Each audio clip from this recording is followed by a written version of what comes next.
Good evening, Raider baseball fans, and it's almost time to get ready to go here at Tornado Field on the campus of Concordia University. Good evening, everyone. I'm Michael Francis alongside the one and only Jonathan Kaspar as we are just about to get underway here at Concordia University.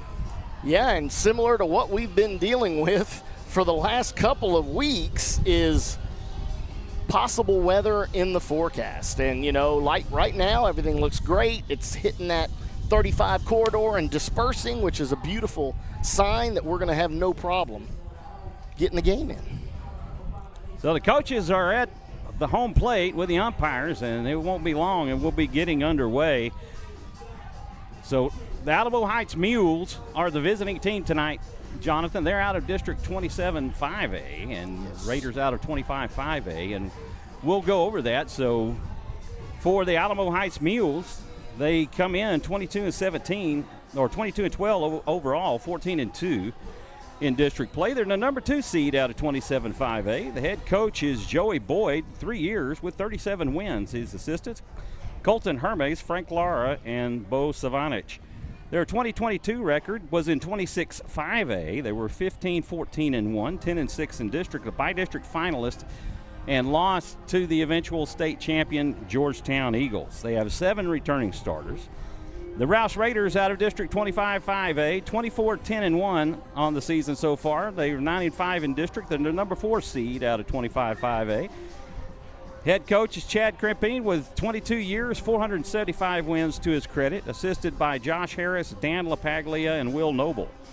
Their 2022 record, they were 23-10-1, 10-4 in district, were district co-champs, and the 4th seed out of that 4-way tie for the district championship, and by district finalists where they lost to Canyon, who eventually lost to Georgetown, who was the champion last year, state champs last year. So the Raiders have 9 returning starters, and how they got here, Jonathan? Yeah, so, you know, very similar on how they got here. Both coming in, you know, obviously Alamo Heights, as Michael mentioned, 22-12 overall with a 14-2 district record. They were the number 2 seed out of 27-5A. Their by-district game was against Eagle Pass Mavericks, and they did lose game 1, 7-4, and then went on to win games 2 and 3. Game 3 being a blowout at 7-0. Again, very similar to the Rouse side. Rouse, obviously the 4 seed out of 25-5A, having a 9-5 district record. They did play against the same Canyon Cougars that we've played the last 2 years previous to that. We did lose game 1, 5-4, and then went on to win games 2 and 3, and 3 was an absolute rout as the Bats came alive, which is great momentum coming into this area matchup. The lineups are being introduced, and for the Alamo Heights Mules, leading off, number 11, the center fielder, Corbin Gunter. Batting second will be the shortstop, number 6, Jackson Duffin. Batting third will be the first baseman, number 14, Harrison Sobey. Batting fourth will be the third baseman, number 13, Bruno Robles. Batting fifth will be number 27, Will Broderick behind the plate. Batting sixth will be the designated hitter, number 18, Brooke Kiesnick. He is batting for the pitcher, number 21, Sam Alfonson. Batting seventh will be the left fielder, number 7, William Blake. Batting eighth will be the second baseman, number 4, Parks Zunter. And rounding out the order will be number 3, Trey Hildebrand in right field. For the Rouse Raiders, leading off will be the second baseman, number 9, Rainer Heinrich. Batting second will be the center fielder, number 10, Landon Miller. Batting third will be the left fielder, number 7, Caden Kaspar. Batting fourth will be the designated hitter, number 8, Oscar Salazar. He will be hitting for the catcher, number 14, Xander Forcell. Batting fifth will be the starting pitcher for the Raiders tonight, number 11, Colin Correjo. Batting sixth will be the right fielder, number 2, Mikey Caputo. Batting 7th will be the first baseman, number 34, Nolan Harris.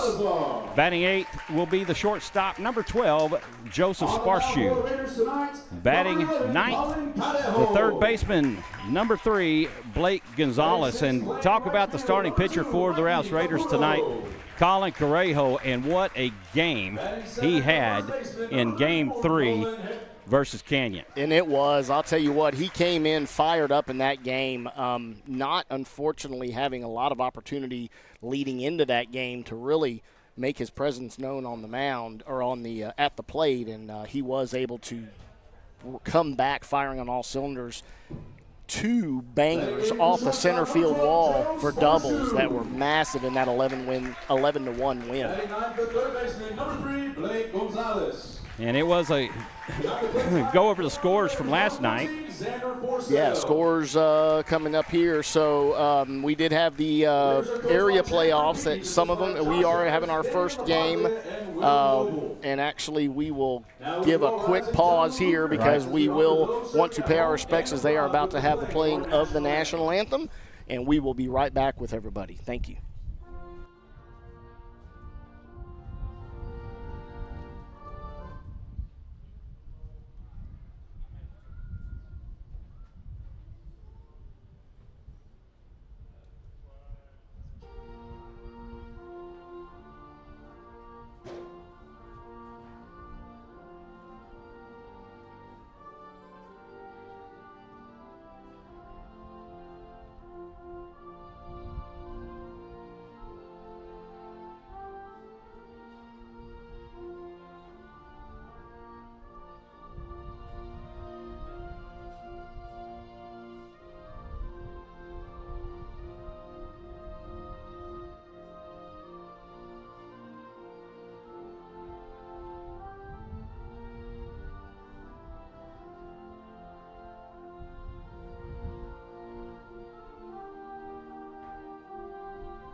It's baseball time in Texas as we're set to get underway here at Concordia University.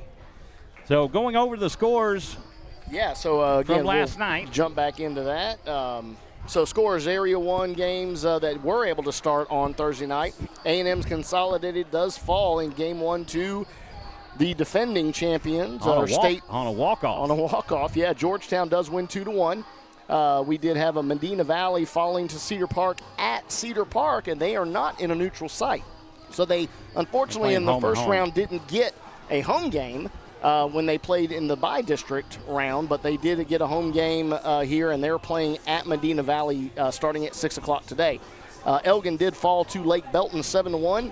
McCallum falls to Lake Creek at their house 5-1. Smithson Valley in a similar 11-1 run rule against San Antonio. And then Bernie Champion does lose 3-0, or win, 3-0, keeping their winning streak alive as they handled Liberty Hill in the by-district round.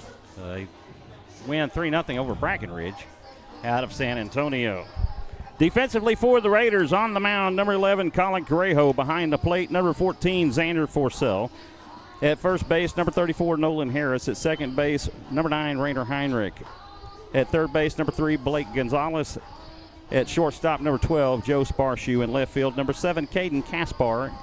In center field, number 10, Landon Miller. And in right field, number 2, Mikey Caputo. Due up for the Mules in the first, Gunter, Duffin, and Sobey. Corbin Gunter makes his way to the plate for his first at bat. The center fielder, number 11, Corbin Gunter.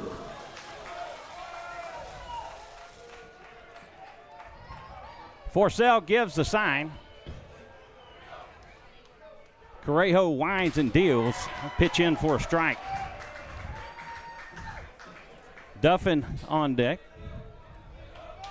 Great to see Colin Correjo getting off to a quick start. Fastball gets the outside corner for strike 2. And following that up with another strike, getting ahead of the leadoff here, setting the tone early in this game. That pitch misses for ball 1. 1-2 the count to Gunter. And as the games go on, we become more familiar with the Mules players. This is hit out to Rainer Heinrich. It's line to him for out number 1.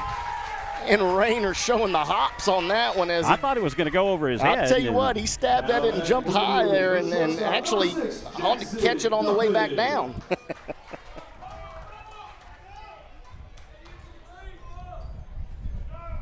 One away for Jackson Duffin, the shortstop for the Mules, and he'll take for ball 1. Sobey on deck.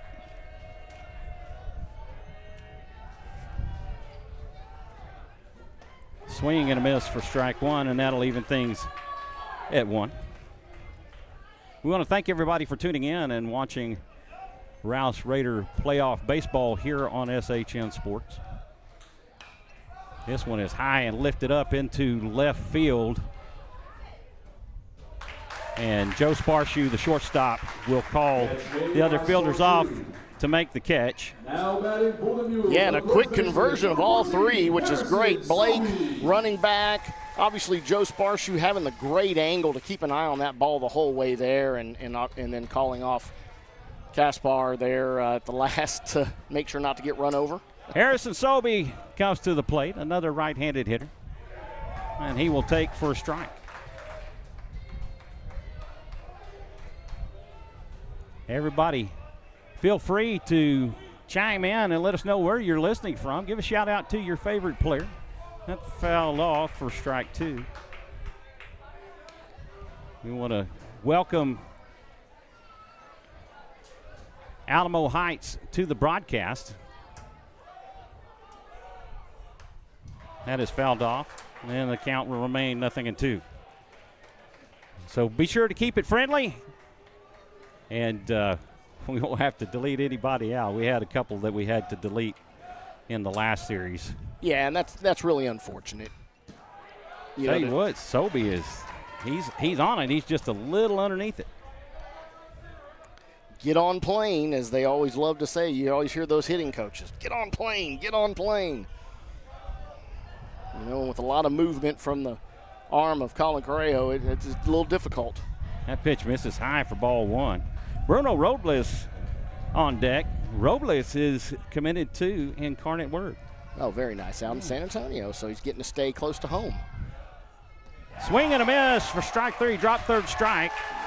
Actually says he's out. Xander was able to pick up that ball off the ground and tag him there on the. The Mules go in order in the first. On to the bottom we go. Due up for the Raiders, Heinrich, Miller, and Kaspar. Defensively for the Mules, on the mound, number 21, Sam Alfonson. Behind the plate, number 27, Will Broderick. At first base, number 14, Harrison Sobey. At second base, number 4, Parks Gunter.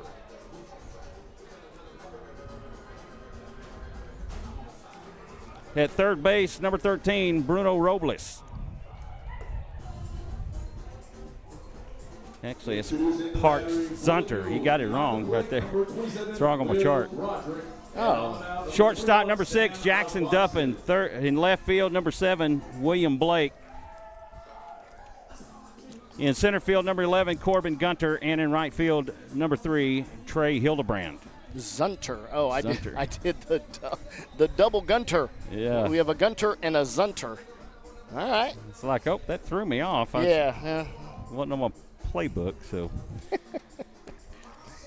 At any rate, Sarah chiming in. Love watching these boys playing ball, especially Blake. Nona said, Nona, got to remember that. It's not Nona. It's Nona says, Nona. Let's go Raiders. Yes, sir. Yes, sir. I think I was enamored by the fact that they handed out numbers based off of their position for Alamo Heights as their second baseman wears number 4. And their left fielder wears number 7. And their shortstop wears number 6. Right.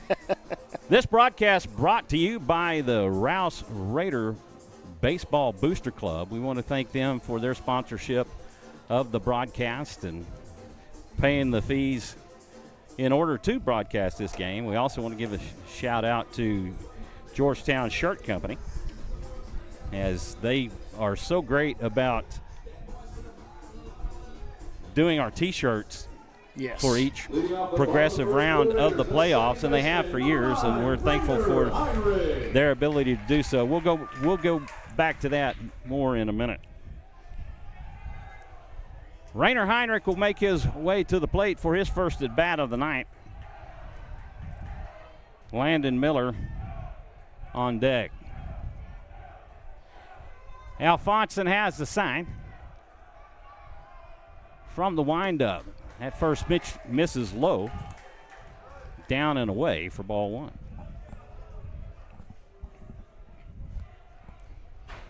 This field beautifully situated here in far north Austin. Yeah, up on a hill. It's lined into left center. This will be a base hit for Rainer Heinrich. He'll round first and he'll head back for leadoff single. And as he always has throughout the year, has been so great in that leadoff spot. And I'm going to say throughout this year, also last year. So this is, back to back. He's never relinquished that spot in the lineup, has Rainer Heinrich. So there was only one time, and that was the senior game, if I remember correctly. Landon Miller will stand in. Alfonson from the stretch. Heinrich extends his lead at first. First pitch offering. This is fouled out of play for strike one. I know we talked about Colin having a big game. Right behind him was Landon in that same game. Both of them going 2 for 3 and having great afternoons with the bats. And, would love to see that continue here in this first game. The 0-1 pitch. That's high for ball one, and that will even it up. Great job of jumping up on that one from Will Broderick. The last time the Raiders played here at Tornado Field was 2 years ago, where they faced the Dripping Springs Tigers. That pitch misses, or actually it's a no pitch, as Landon had called time. There's Mark and Devin Hooper in the house. Yeah, that's an interesting one there. Obviously, as the batter calling time does not necessarily.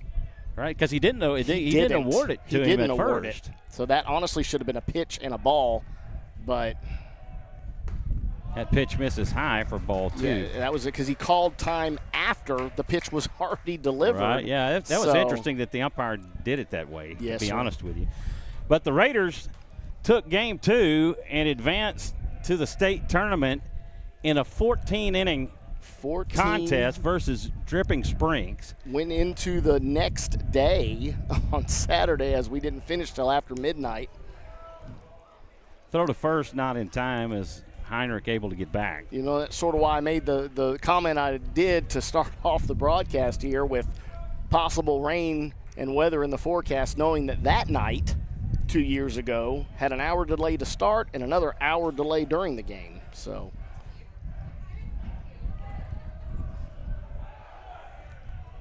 throw down to second. In time. Oh, he's got him. What a play by Broderick. He had a great jump and was into his slide, and gosh, that was a bang-bang play there at second. That'll go 2-4 on the putout of Rainer Heinrich as he's caught stealing. And that was a ball down, I'm going to say in the dirt, but it was in the turf, as this is a full all-turf field. That pitch misses for ball 3. That's ball 4. No, that's ball 4. That's what I was saying. The last pitch was ball 3, and then. And so now you got to kind of question the run. Yeah, I mean, that's, now we would have two on, no outs. But unfortunately now we've. Caden Kaspar will come to the plate. Kaspar, the left fielder for the Raiders. Miller extending his lead at first. Alphonson deals. This one's hit out to right field. Hildebrand underneath it makes the catch for out number 2. And Caden squared up on that one. Unfortunately, just got it a little high into that wind, and the wind was able to hold it up and allow Trey Hildebrand to be able to run underneath it, similar to a wide receiver going out on a deep pass. Oscar Salazar digs in. Miller gets a couple of steps on his lead. First pitch offering to Salazar is fouled off for strike 1.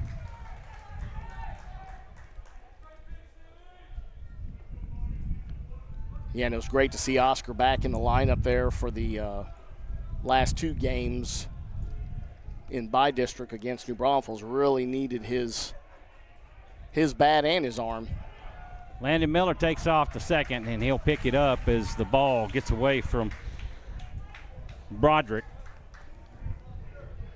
So again, a great pitch to run on, a great break, similar to what Rainer Heinrich had, but Broderick. That's just a great play by Broderick with the throw down to second. Great arm. But you don't know what he has until you test him, right? So right. Alphonson misses inside for ball 1. And that was a good-looking pitch. It was a good-looking pitch. It was a good-looking pitch. It really was.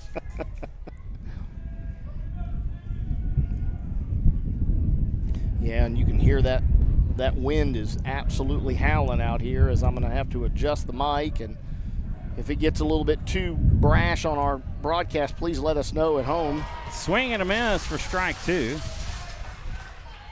You know, we got to play around with the mic, and, you know, we'd love to get the sounds of the crowd, you know, as the game goes on, but sometimes that wind can overpower it. 1-2 the count to Salazar. Broderick gives the sign. Alphonson comes set.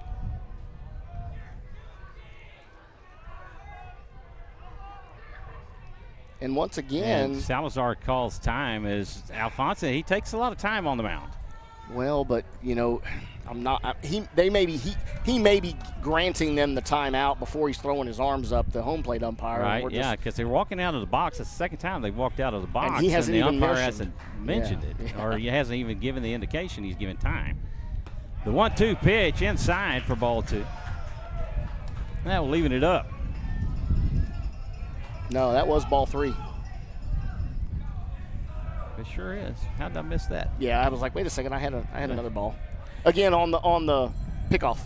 You didn't record your pickoff or the both times. So the payoff pitch. That was a strike. That was a strike down the middle. Ooh. Salazar tried to sell it, but no go. He gets caught looking to end the Raider first.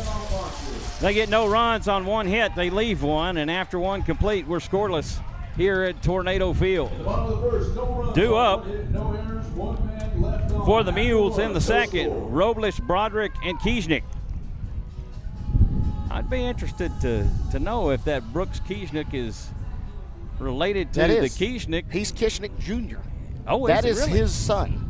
And I was actually about to dive into that. Well, so we actually have sons of 2 former UT players playing against each other in this game, represented by Rainer Heinrich, who's the son of Stephen Heinrich, who was a member of the UT, who was UT World Series team at the same time as Brooks Kieschnick. But Brooks was in his senior year, if I believe. I'll have to see if Steve can give me some confirmation on this, but Brooks was a senior, I believe, when Steve Heinrich had come in as a freshman.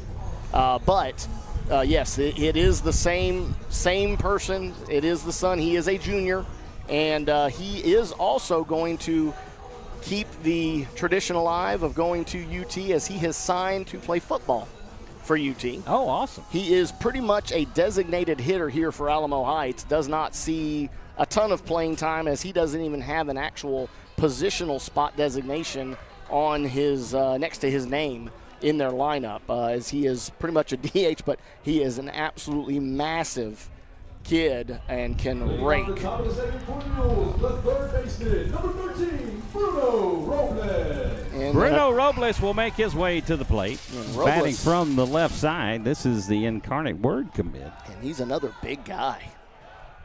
Correjo will deal. He gets the outside corner for strike one. You know, and just like the first inning, Colin going right at these guys and getting ahead. Broderick on deck. That pitch misses for ball one. He got away from Xander there as he thought he had it easy, and it took a little deflection off his shin pad. 1-1. That's a strike down the middle. He tried to check his swing, but I think he got rung up nonetheless. Oh, This yeah. pitch was a strike. So Yeah, exact same as the first pitch that was called for strike. So 1-2 the count. That pitch misses outside for ball two. tell you what, a great job of Robles laying off of that one there. It was a great pitch. Fastball inside for ball three. The count goes 3-2 full. Susan Kirkland, go Landon Miller. Either the Raiders watching from Spokane, Washington. It's fouled off.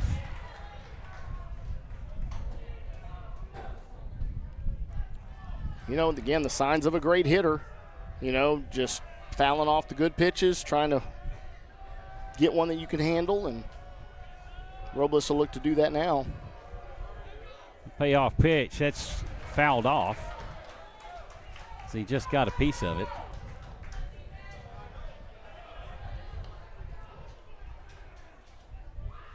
Yeah, you can definitely understand why these are the 4, 5, and 6 hitters is with the size that these three guys coming up.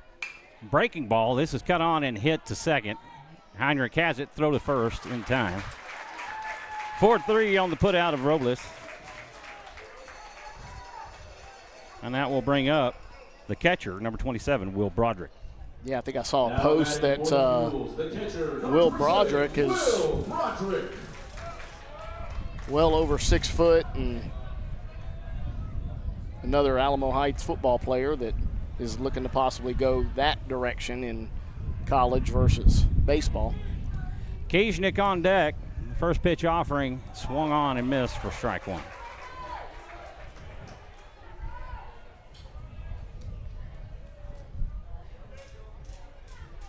Pretty good crowd here tonight for a 6 o'clock start. That pitch misses for a ball. Yeah, and I was going to say it's steadily growing. You know, unfortunately, a lot of folks having to get off of work and trying to make their way here and not able to get to the game by first pitch.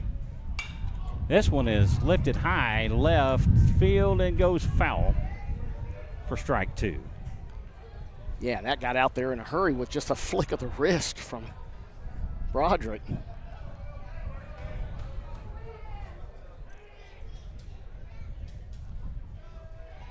One and two the count to Broderick. Fastball misses inside for ball two.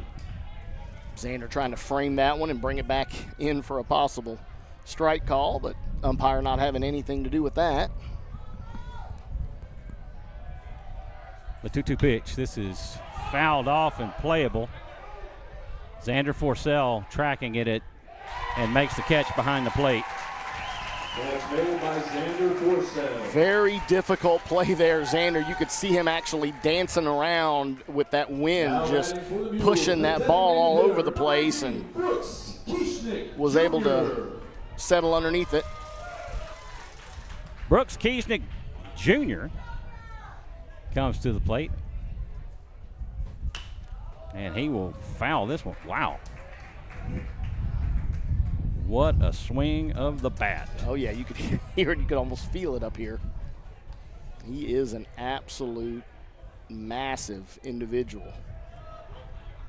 Don't know position that he's going down there, but I would assume it's a line spot. The 0-1, a fastball in for a strike. And Kieschnick quickly in an 0-2 count. You know, and the great thing here, Colin has a multitude of different out pitches that he can throw and try to get him to chase. This is hit back up the middle. Sparshoe has it. The throw to first in time. And the Mules go in order. That will go 6-3 on the put out of Kieschnick. On to the second we go. Due up for the Raiders in the second. Correjo, Caputo, and Harris. The UIL Baseball State Tournament will take place Wednesday, June 7th through Saturday, June 10th at the Dell Diamond in Round Rock. All Conference 4A games will take place at Dishwalk Field at the University of Texas in Austin. Tickets now available at uiltexas.org/baseball/state. Georgetown Shirt Company. We are Georgetown and Austin's best resource for custom screen printing. Our professional print shop staff screen print thousands of garments each and every day, and we would like to put our expertise to work for you. Call us at 512-869-0979 or visit our website at georgetownshirtcompany.com. Big thanks to Georgetown Shirt Company. Oh, yes. Yeah, I wasn't able to get here quickly enough to grab my shirt, but I know I will have it ready to go for Game 2. Back here tomorrow for mañana at 1 o'clock. Again, barring any unforeseen craziness with the weather. You look at it now and you look at it an hour from now, and then an hour after that, it's going to change every time. So, leading off the bottom of the second, Colin Correjo makes his way to the plate. He throws right, bats left. Coco at the plate. That is right. See if he can't, again, pick up where he left off against New Braunfels. Alfonson from the windup. That pitch misses low for ball one. Interesting there. Alfonson trying to go to that exact same spot that was very successful there for Correjo in the first 2 innings. Correjo shows bunt, lays off, and takes for ball two. And interesting there, he definitely saw something with the third baseman was playing deep, and now he has made his adjustment, playing even with the bag at third to try to cut down that distance if he were to lay down a bunt. 2-0 pitch. That will get by Broderick to the backstop for ball three. Yeah, but now with a 3-0, look at that. Mikey Caputo helping out his on-deck fielding percentage. Quick. Man, he is. Like a cat. He's got that at 1,000. It's working for him. 3-0 pitch. That gets the outside corner for strike one. And there's that spot, very, very good spot. And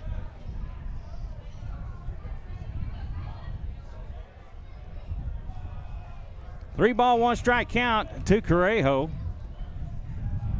Alfonson will deal. That pitch misses high for ball four. And Alfonson issues his second free pass of the night. And once again, we have the leadoff batter on for the Rouse Raiders, as the pitcher will have the courtesy runner come in, and that'll be number 21, Dawson Snow, who does see a lot of time on the base path, taking the place of Mr. Sam Walsh. There you go. Sorry, I drew a little senior moment there. I didn't realize you were looking for me to fulfill Sam that Walsh, one, who is in the house. He is. He's with C5 and C5. Andrew Kidhill.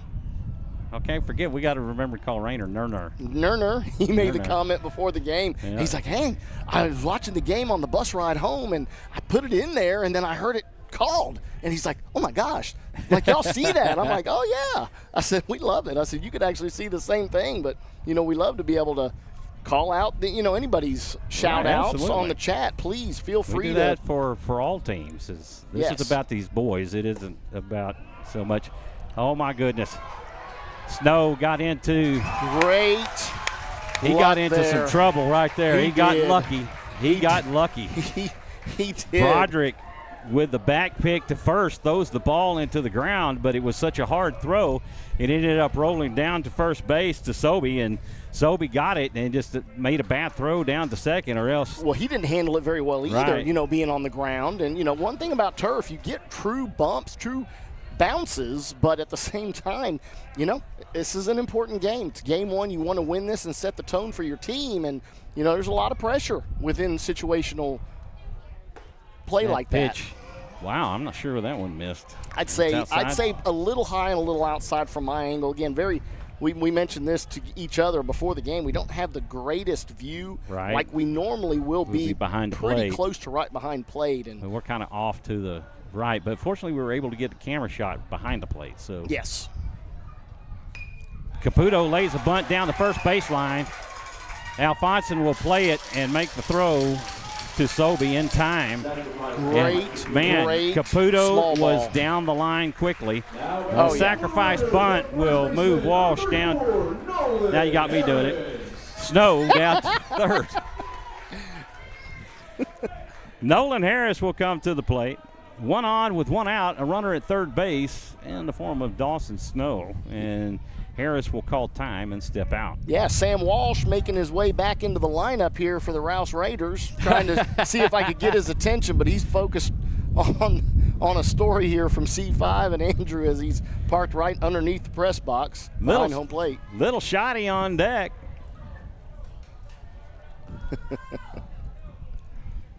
Soy Bizzle. Let's go Raiders. I am 10 years old, but I love baseball. Awesome. We're glad to have you with us, Soy. Alfonson will deal. This is lined into left center field off the glove of Jackson Duffin, and it's going to the fence. That will score Dawson Snow and Nolan Harris with a stand-up double. And a great sign here for your Rouse Raiders as the bat of Nolan Harris gets fired up, shopping at the gap. Now batting for the Raiders, the shortstop, number 12, Joe Sparshoe.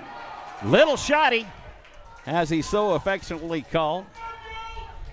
Big shotty, Lucas Sparshoe of that state-run Raiders team a couple years ago. And we got to see a visit, and the announcer here for the Tornadoes, he got our lineups and everything, and he said, hey, can I get some names here and help? And he said, Sparshoe. He goes, wait a second. There was a Sparshoe here a couple years ago, right? It's like they were both here. And he goes, that's right. The other one was at second. So he, very good memory, of our squad as they played here 2 years ago. Grandma and Grandpa Shotty, they usually will chime in and let us know they're listening in. A swing and a miss for strike one. From Michigan. Yeah, and again, I'm noticing, we have the 1 out. Oop, I did not record that. Sorry, folks. We do have the 1 out.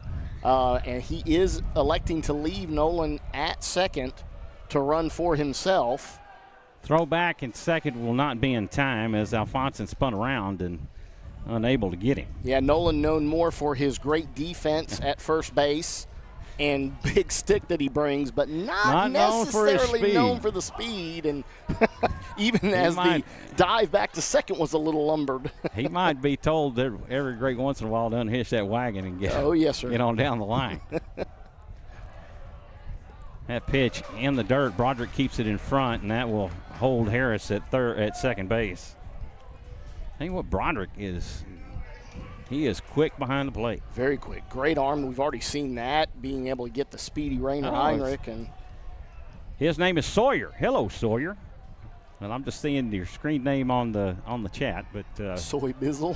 Soy Bizzle. I love it. It must be a brother or something, maybe. I don't know. Anyway, Sawyer, we're glad to have you with us.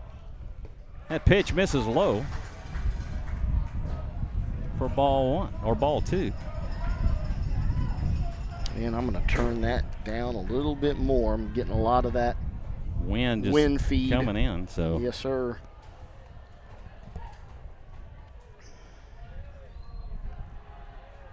Harris extends his lead. A swing and a miss for strike 2, and that will even the count.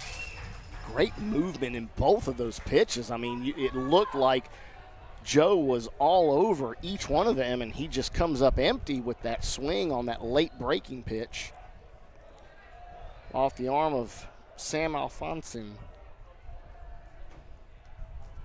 The 2-2 pitch. This is swung on and hit back up the middle. Zunter has it to throw to first in time, and That will do it for Sparshoe. 4-3 on the putout. But very similar to the bunt laid down by Mike Caputo advancing Colin to third.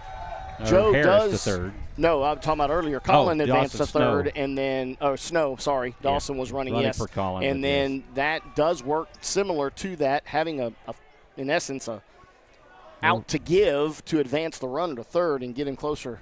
The Raider third baseman Blake Gonzalez will come to the plate for his first at bat of the evening, and he will take for ball one.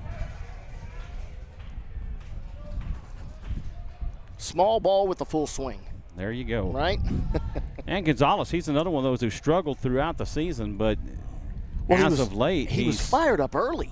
Right. As was Nolan. So hopefully they can have bookend great hits here. Gonzalez takes for ball two. And bookend there, I mean, obviously having the great average that they did throughout the tournaments preseason, struggling a little bit throughout the year, and now coming alive here in the playoffs, which is where we need them the most. So Gonzalez, the fifth Raider batter of the inning, but surprisingly, Alfonson doesn't have a high pitch count. Pitch outside for ball three. Well, we've seen several of the Rouse hitters jumping on first or second pitch, which is not something that is the norm. 3-0 count to Gonzalez. Sawyer says he loves baseball. He's a pitcher and a second baseman, and he hopes to play for the White Sox someday. That pitch in for a strike. Well, Grandpa Shoddy chiming in. Let's go Raiders. Grandma and Grandpa Shoddy listening in. Great to have y'all. Oh, he's a switch hitter too. Yeah. There you go. Well, we will help to try to speak it into existence for you, Sawyer. That is cut on and hit foul down the third baseline for strike two, and Alfonson works it full. Able to work it full, just baiting him in with some good pitches that unfortunately, going foul, which is I think better, there for Blake than just the slow roller to third and to be done with the inning. Love to see an opposite field hit here as the right fielder, Trey Hildebrand's playing well off the line. Payoff pitch. This is hit out to right. Hildebrand comes in on it, makes the catch, and that will do it. I tried. I was looking at that, and he probably was thinking the same thing, and he needed something a little closer to the line. Oh, well, I tried. Raiders get one run on one hit, and they leave one, and after two complete, it's 1-0 Rouse. On to the bottom we go, or up to the third we go, rather. Due up for the Mules in the third. William Blake, Parks Zunter, and Trey Hildebrand. William Blake. Isn't that a Arthur, a writer, maybe? You got me. Sounds familiar, that name. William Blake. A poet, maybe? I don't know. Colin Correjo makes his way back out to the mound to pitch the third. No defensive changes for the Raiders as of yet.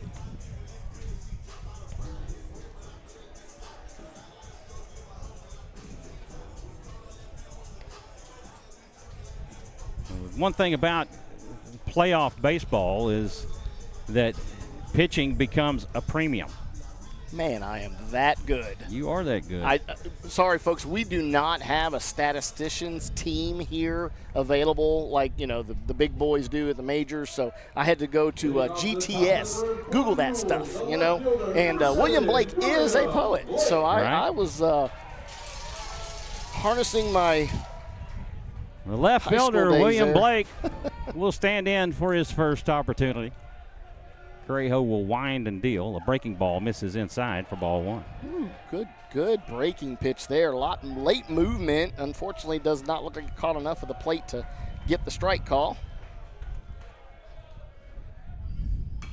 That one fouled off for strike one, and that'll even it up. His baseball number is 79. Now that is a lineman. Are you a big kid, Sawyer? Hey, going off of the No. I like to say this. My son, when he first started playing at swing and a miss for strike two, when he started playing at 9 years old, and it was the first year of kid pitch, his number was 99.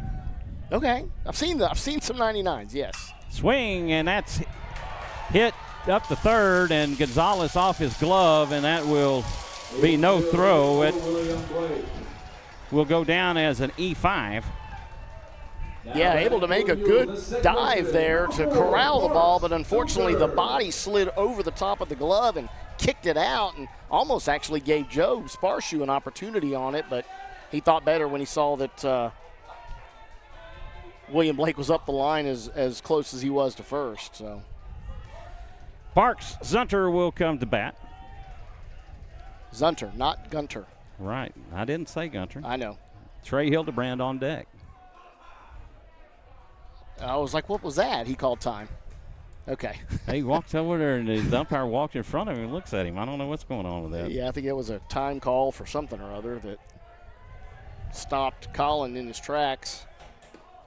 That pitch in for a strike. You know, and once again, Colin doing a great job of getting ahead of these batters. And throw over to first, not in time. little snap throw just to make sure Blake's paying attention over there.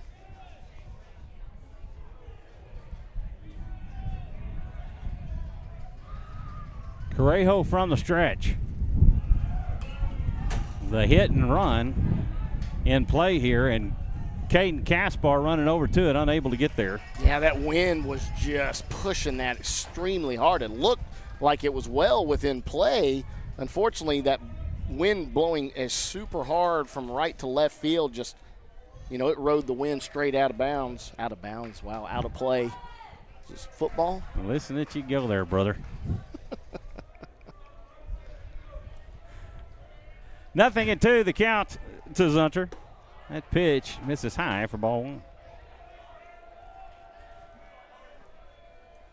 And I'm fired up. This is area playoffs, baby. Yeah, absolutely, man. This is what it's all about. The 1-2, that's fouled off. Trying to play the hit and run again. And Xander Forsell disappointed he wasn't able to glove that, or he'd been out. Yeah, for sure, for sure. I don't know why he swung. I mean, that was jammed in on the hands, and he got lucky that he actually caught enough of that ball to foul it off as he was sucking the bat back to his gut and made contact with the ball at that point. He said, yeah, bro, it's not football. This is hit in, or line to Rainer Heinrich. Oh, my gosh, that looked like it was going into center field. Again, he comes up with his ESPN moment and makes the catch on the line drive. Absolute vacuum cleaner over there. Rainer the Hoover Heinrich. Man, he is working it there at second base. So far, I believe he's uncommitted.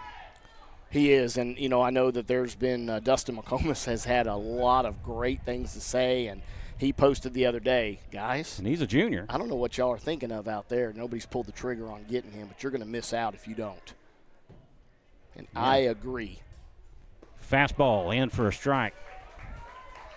So speaking of good news, Caden committing. Yes, sir. Yes, sir. Another reason You didn't share that with us yet. I was waiting for the time. I was waiting for the moment. And, yes, he did make the decision that, you know, he really was going to miss baseball if he didn't play. And he has decided to carry his baseball career on to Eastfield College out of Dallas in the Dallas Athletic Conference, and had a great meeting with Coach Fairchild and Coach Martin on Tuesday, and they asked him right on the spot.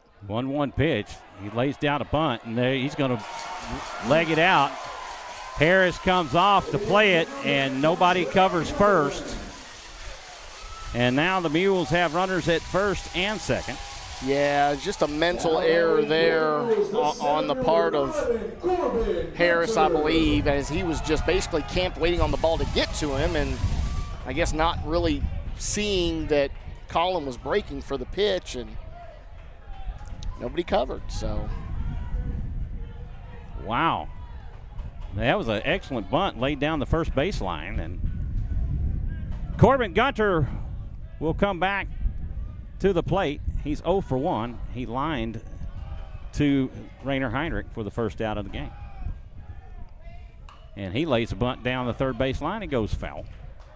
And the Mules going to small ball. Yeah, rightfully so. I mean, you've got only one out. You got a runner in scoring position. If you can advance him to third and then get a hit from Jackson Duffin there sitting on deck, they could tie this game up.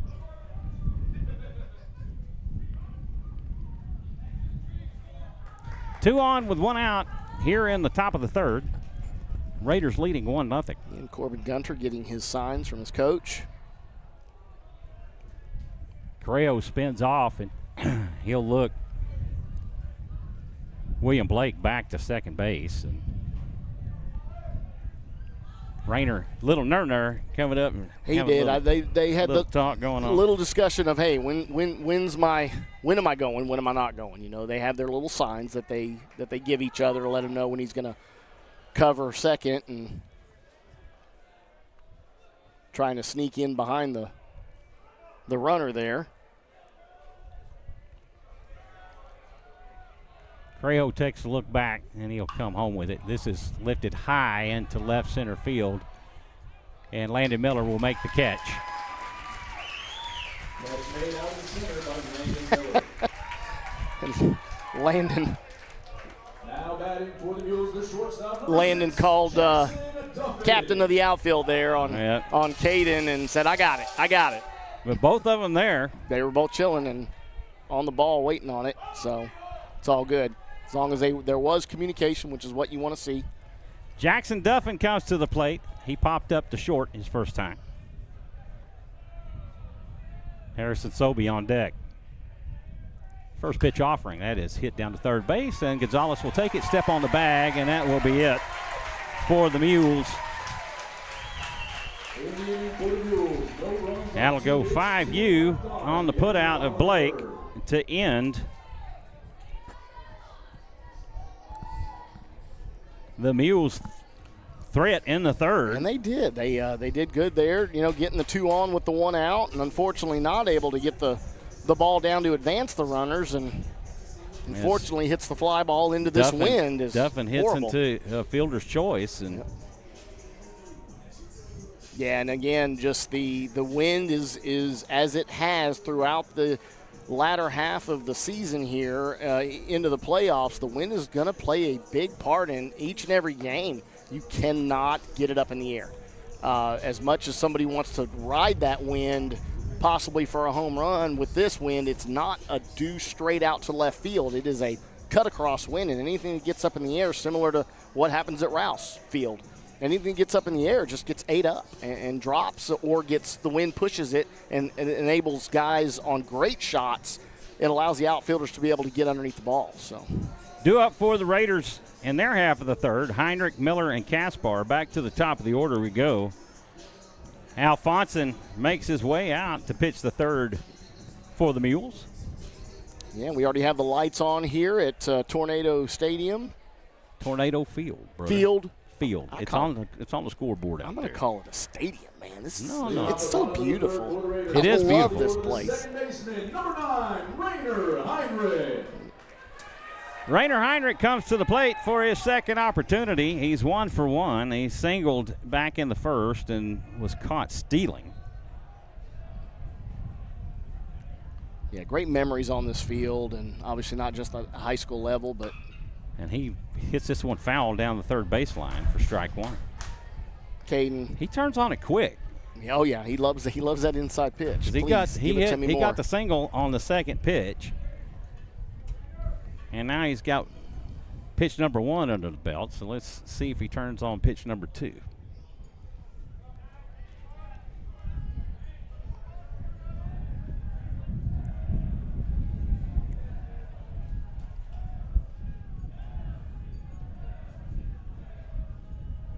The 0-1 delivery, that's in for strike 2.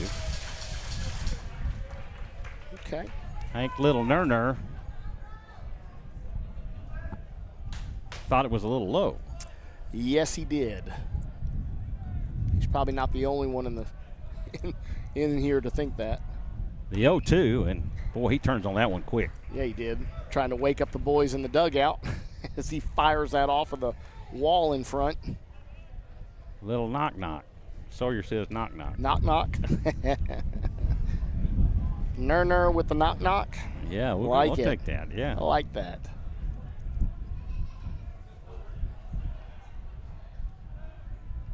The 0-2 pitch. Okay, And stay alive. Nerner fouls it off. Stay alive. Stay alive. It's not the prettiest looking thing, but that's okay. It's a foul. He gets to see another pitch. Landon Miller on deck.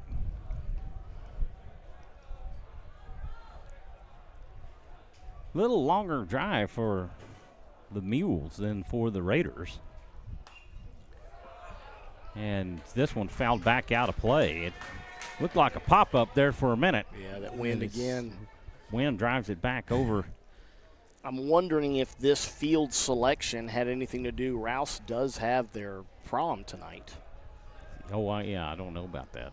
And so maybe that's also why it was a 6 o'clock 6 game o'clock versus game a instead. 7. He lays off.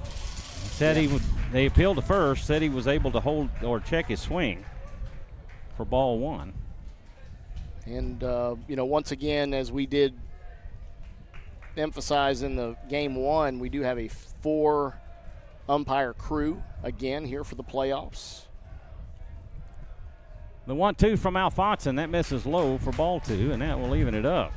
Which is always great to get some extra eyes out there for plays that could be a little bit further away from some of these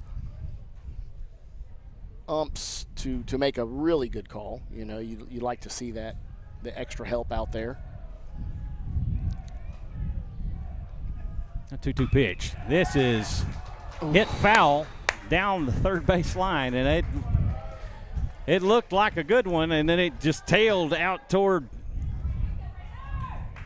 foul territory. And Rayner, from possibly only seeing 3 pitches through 2 at-bats, has now proceeded to see about 8 at this at-bat.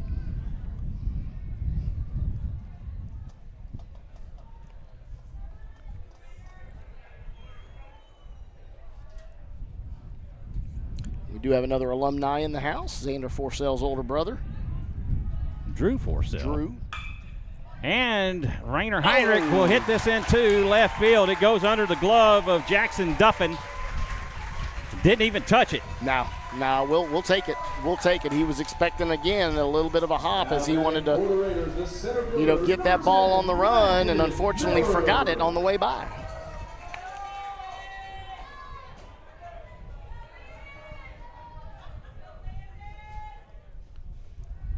And if there's one person that could contend with that wind and power something out of here, Landon Miller is your guy. Got a home run in that Canyon series. As well did Oscar. On that loss on Thursday night, on that 5-4 loss. And Miller lays the bunt down. The throw to first, not in time, as it pulled Sobey off the bag. Speed is an absolute weapon for the top of the lineup here for Rouse. Number 7, Kaspar. They'll rule that an error. Yeah, throwing error does take him. E2. Throwing error takes him off the bag, and he tried to put the tag down, but Landon was too quick for him and snuck in there. Caden Kaspar digs in, and he'll lay a bunt down the third baseline. Alfonson has it. The throw to first. Oh, it goes to the backside or out of foul territory, and that will score Rainer Heinrich. And another error. And I will say it again. Speed is an absolute weapon for those top 3 in this lineup. Unbelievable. That goes down as an E1. I wouldn't have said he won. He beat the throw even with a good throw. He beat it out. But that's my dad's side of me coming out. All right. Oh, wait a minute. It's a joke. Knock knock. Who's there? It's a joke for you elders. You didn't get it. Oh. You thought it was a little base knock for Nerner. Right. No, he's asking you a knock knock joke. Oh, okay. Okay, sorry. All right. Who's there? Who's there? All right.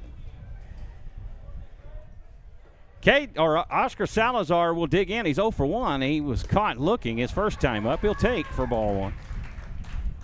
Hopefully Sawyer will keep this clean. Raiders playing a little small ball of their own. Yes, sir, and something that they have worked on a lot throughout the year. Both small ball defense as well as the 1-0 delivery, that's high for ball 2. Execution. It's a joke. Yep, still waiting. Still waiting on Sawyer. Runners at second and third with no outs. And Salazar will hit this into left field, and that will score. Miller and Kaspar. A 2 RBI single for Oscar Salazar. We are absolutely rolling, folks. Raiders, the pitcher, number 11, Colin Carejo.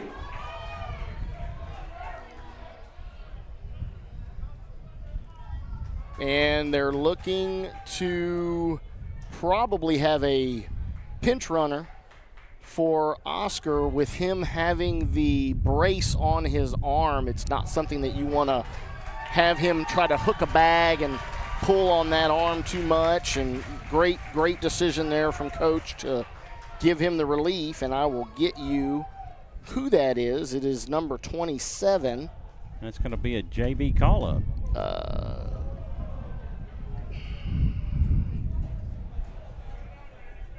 Is that Thompson? Okay. Not sure of the first name. So hopefully somebody at home can help us out. Number 27, Thompson. Colin Carejo will show bunt and lay off for ball 1. You know, and Broderick able to keep that ball in front of him really well there, keeping Thompson from advancing. Thompson extends his lead at first. Alfonson from the stretch. Pitch misses inside for ball 2. Don't see any activity going in the Mule bullpen as of yet.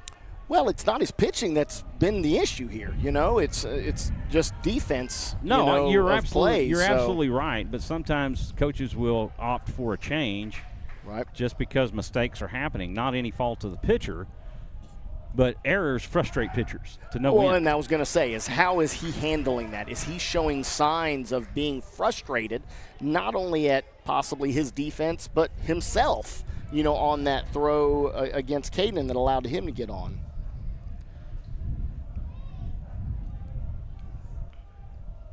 The 2-0 pitch. That went in the dirt for ball 3. And now you do start to see a possible issue here, and as he's bounced the last 2 pitches in, and, you know, it's one thing to try to get a batter to chase, but those aren't even close. 3-0 the count to Carejo. Thompson extends his lead. That was ball 4. Pitch down and away. A walk for Colin Carejo. And immediately we do see Sam Walsh Jr., Dawson Snow coming in to courtesy run for the pitcher, Colin Carejo. Coach Boyd makes his way out to the mound. He's going to talk to his infield, and he's not asking for the ball as of yet. So no, and again, does that potentially create, you know, is he doesn't have anybody warming up because he may be pulling a fielder in and rotating that way where they're not necessarily going to need to warm up as much. He's had a good visit with Coach Boyd before the game. Yeah, he's just real practical about his players and where they're at and what they're doing as they go to the next level. He had a lot of positive things to say about Robles going to Incarnate Word. Yes. And he mentioned he had a couple of others, I think, that were going to UT and A&M. Oh, very nice. Big D1s there. Now batting. That'll bring up Mikey Caputo. Number 2, Mikey Caputo. always interesting to see, with a name like Kishnick, will he have an opportunity possibly as a DH guy at UT, Well, he's not going for baseball, that's for Understood, sure. but, Right.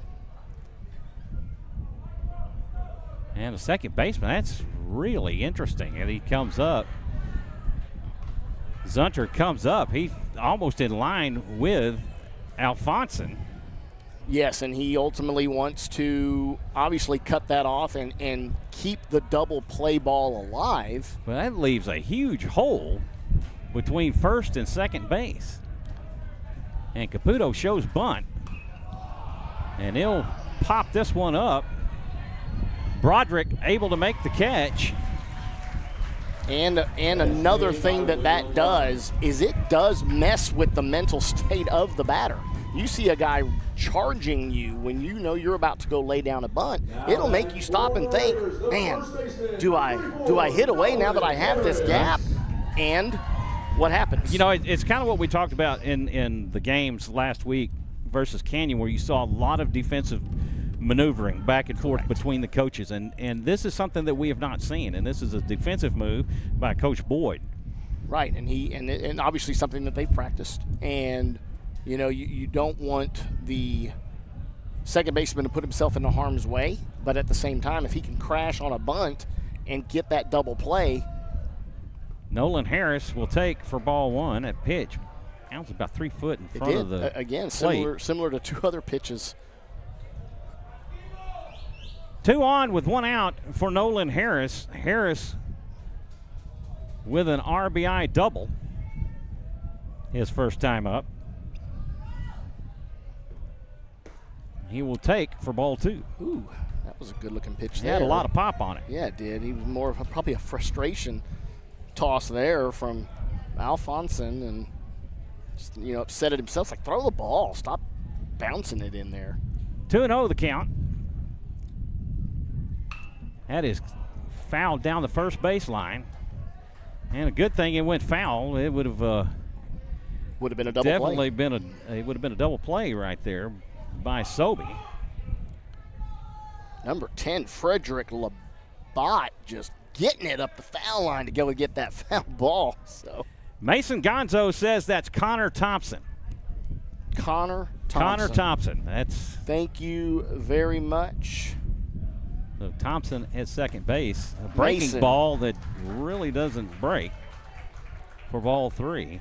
So Mason, the younger brother to third baseman Blake Gonzalez. right. For our varsity squad, we'll probably get to see him. Thank you, Lisa, for chiming in and letting us know. 3-1 the count to Harris. Swing and a miss. Throw down to second.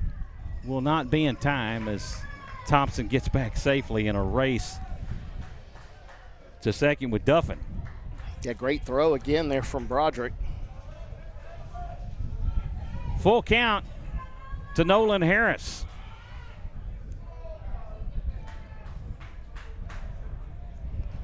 Broderick gives the sign.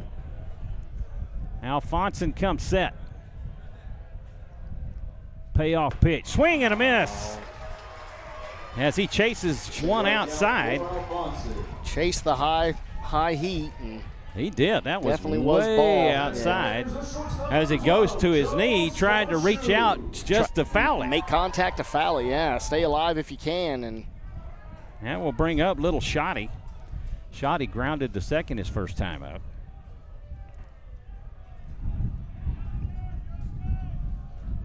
Pitch to Sparshoe, misses high for ball 1.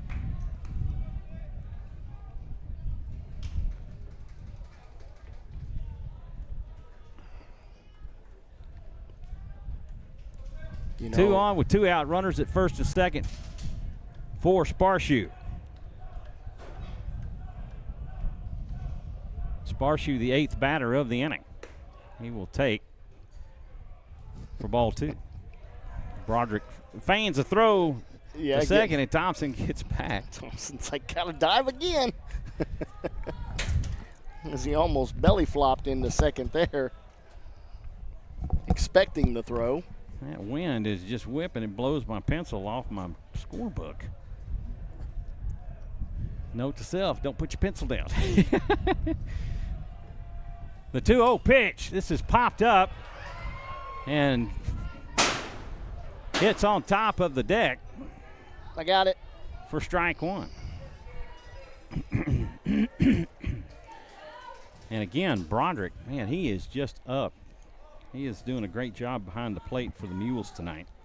Yeah, and had a great catch there against Mikey on that pop-up with, again, the wind playing havoc with that ball, hit as high as it was, similar to what we saw with Xander, and both of them able to make the respective foul ball catches there for outs.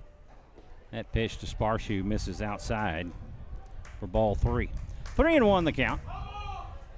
Yeah, he is absolutely building that pitch count with every batter as he has run everybody to 3 balls up to this point. Well, batters 2 and 3 of this inning only saw 1 pitch. That's when they were playing a little small ball. Yes. And Sparshoe will take for for strike 2. And Alfonson works it back full.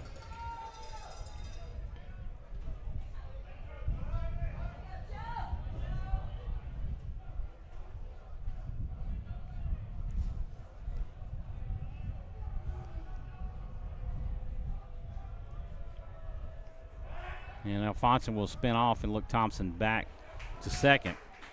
Interesting is he took a lot of time on the mound right there, Jonathan, and I think just spun off just to give himself a little bit more time and reset. Yeah, for sure.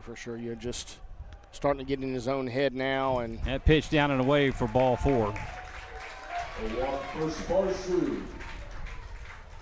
Obviously, the runner's off to the races there, knowing that it was either going to be a foul or a ball or a strike in play with the 2 outs. So a definite running situation. Bases loaded for Blake Gonzalez. He's 0 for 1. He flew out to right his first time up on a predicted fly ball out by Kaspar Stradamus. I saw a great opportunity, and again, I think Blake probably saw the same thing as he was really trying to get that down the line. Unfortunately, it did float right up there to Hildebrand, and he made the catch. So the Raiders have batted around in this inning.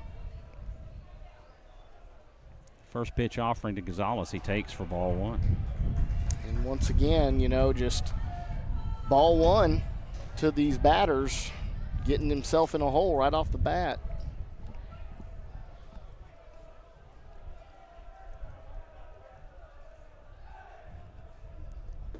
Pitch misses for ball 2. And really, really making Broderick work behind the plate.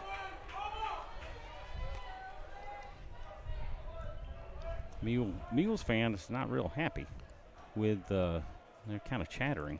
Yes, sir. And it's a struggle out there for those guys for sure. Pitch down and away for ball 3. And that could be frustration with, are we going to... Number 16 is headed to the bullpen. Yes, sir. And, that Yule Salaburu. Yule Salaburu. Is Yule Salaburu. And headed to the pen would be Ben Wendland. 3-0 the count to Salazar. That pitch in for a strike. Salazar did it again. Gonzalez thought it was a ball, and it was called for a strike. 3-1 the count to Gonzalez.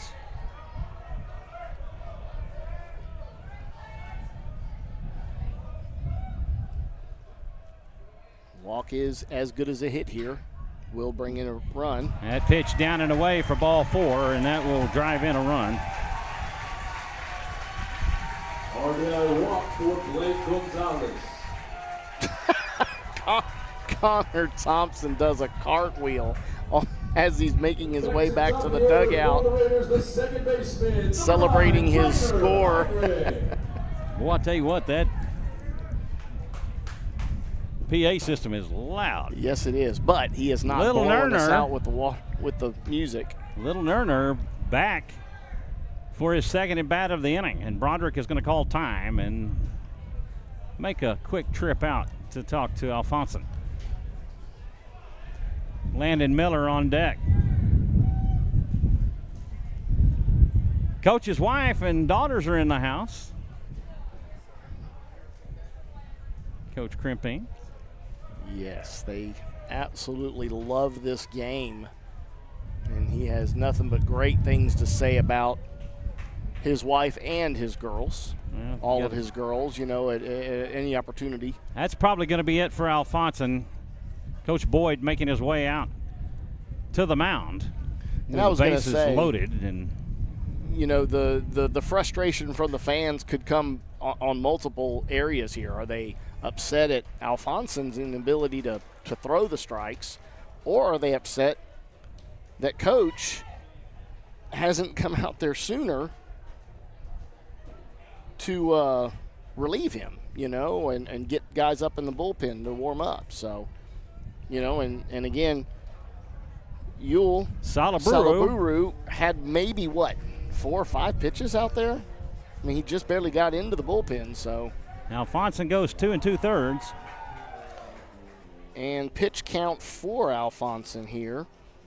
He did have a total of 70 pitches, only 32 for strikes, so just a bit of a struggle there for him. And it started from the first pitch, and it just continued to mount. And unfortunately, he's not happy having to go back, but he understands, and his teammates, great teammates, are meeting him outside the dugout to give him some encouragement. Oh, that was a Wild Thing pitch right there.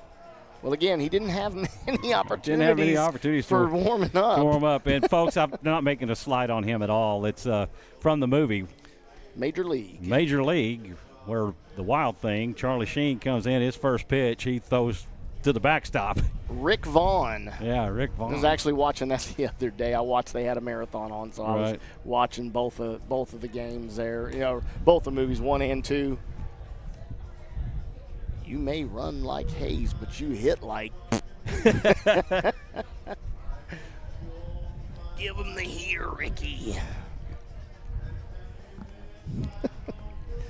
That's even my wife, Monica. We're sitting there. She's on the couch reading, and she hasn't seen the movie a bunch, as much as probably you or I have. And whenever Coach Brown gets put into the hospital, to do a little follow-up, he goes, "They're not going to let me watch the game, so I brought in a transistor radio with an earpiece so I can listen to it." And she snickered. You do a pretty good imitation.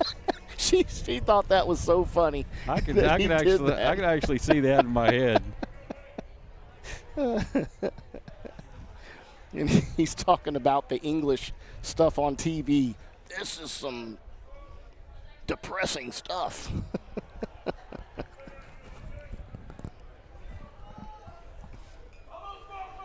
Little Nerner will stand in for his second bat of the inning.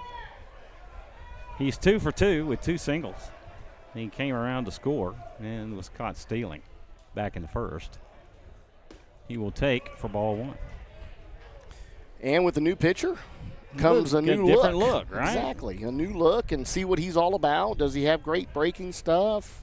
Is he going to try to run you in on the hands? And that pitch in for a strike. It's a little off-speed pitch. Yep, right away 2 back-to-back off-speed pitches. One trying to get on the inside, missed inside, and then that broke right over the plate. So Salaburu from the windup.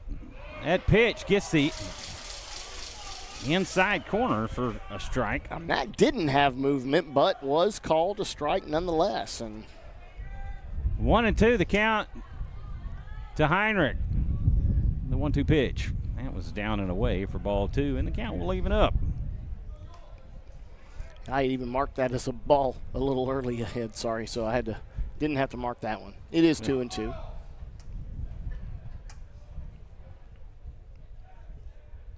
The 2-2 from Salaburu, and this is lifted way high and shallow left field, and Duffin able to get underneath it, and that will end the Raider third. but the Raiders get 4 runs on 2 hits, and they leave them loaded. Yeah, but again, leaving them loaded in that situation, not as bad, knowing that we did bring 4 to the plate. So, you know, there's been a few situations this year where we have left the bases loaded in a couple of situations, and runners at second and third and come away with nothing. So, you know, getting the 4 runs is a great positive to take out of that. And it's been a long rest for Correjo through that inning as the Mules faced 10 Raider batters in that inning. Due up for the Mules in the 4th. Sobey, Robles, and Broderick. Coach Mann in the house. The first and only head football coach for the Rouse Raiders since their inception when they opened the doors back in 2008. Yeah, head football coach, and obviously with that comes head athletic director. Right. As is the case in most schools. You know, you're going to have they're going to share that role. Athletic director is normally your football coach. Yeah, I remember meeting him for the first time when his 2 boys, Jason Judson and Caden, my boy, played football, Tiny Mites football for the Wildcats. That was some fun years there. Andrew Kithill in the house tonight, along with C5 and Drew Forcell. Sam Walsh. Pitch in for a strike. Sobey 0 for 1. He struck out his first time. This is popped up and playable. Nolan Harris tracks it at first base, makes the catch, and that will do it for Sobey in the 4th. Catch made by Nolan Harris. You know, and them recognizing that he's getting ahead of them early, they're going to be starting to come after these first pitches from Colin, and we'll see him start to try to change things up a little bit with some off speed. Bruno Robles hits this one out to right. Mikey Caputo not able to get to it. That falls in for a hit, and that'll be a stand-up double for Bruno Robles. Yeah, Mikey did everything he could to try to get onto that, and it looked like he was going to be able to slide underneath it, but unfortunately it dropped. That was a heck of a diving effort by Caputo. Yeah, and luckily it did trap a little bit with his arm. Yep, Courtesy runner for the catcher, number 13. 13? Or actually, no. Are they letting him run? No, he was coming out to grab. Yeah, 13 is. Oh, that's the Robles. third baseman, Robles. They weren't. He was just getting gloves. He was swapping his stuff out. That was the first base coach that I saw, and I thought it was. I was like, man, they were sending out a runner for him. I don't have a 15, so. Right. Yeah, I think he doesn't quite meet the age limit to be able to run. Will Broderick will come to the plate. He popped up to the catcher his first time up. 1 on with no outs here in the 4th. That pitch in the dirt for a ball. That actually is the first time that Colin has not thrown strike 1 to a batter yet this afternoon.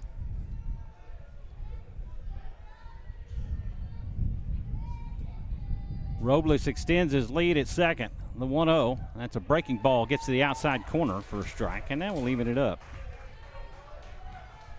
Rights the ship there and goes right to that little outside outer corner pitch that's been very effective up to this point. Kiesnick on deck.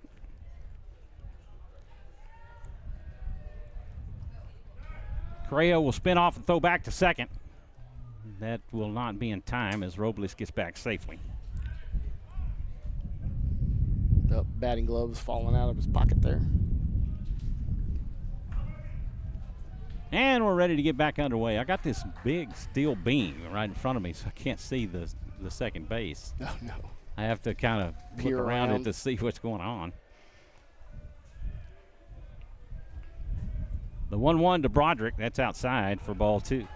I mean, you can come closer over here. I don't stink, really. I swear. I showered this week already. No, you offend. Do I offend? Do I offend?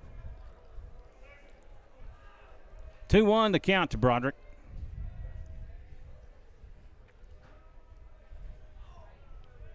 The 2-1 pitch. That's outside for ball 3.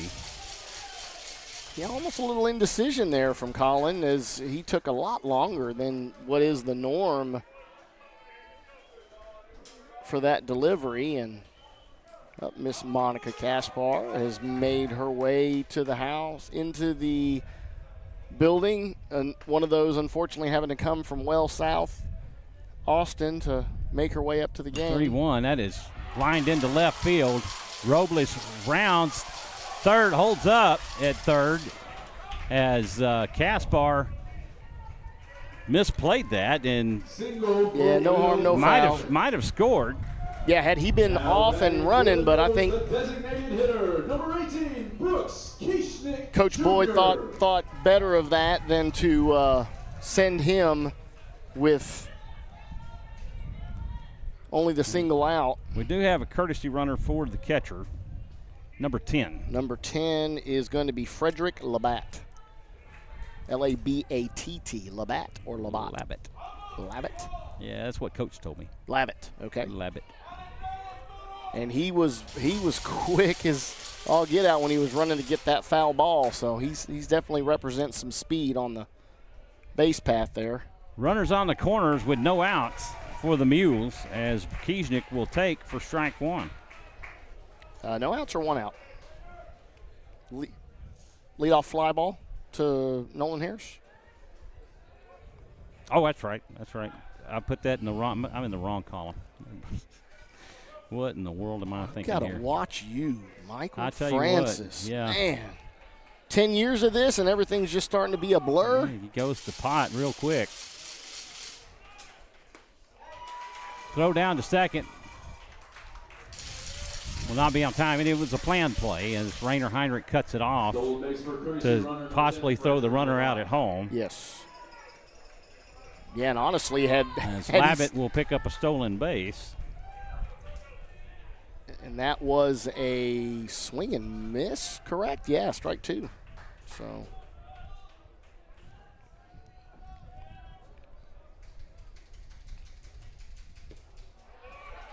That will get away from Forcell, but Robles still holds up at third. Crejo quickly to the plate.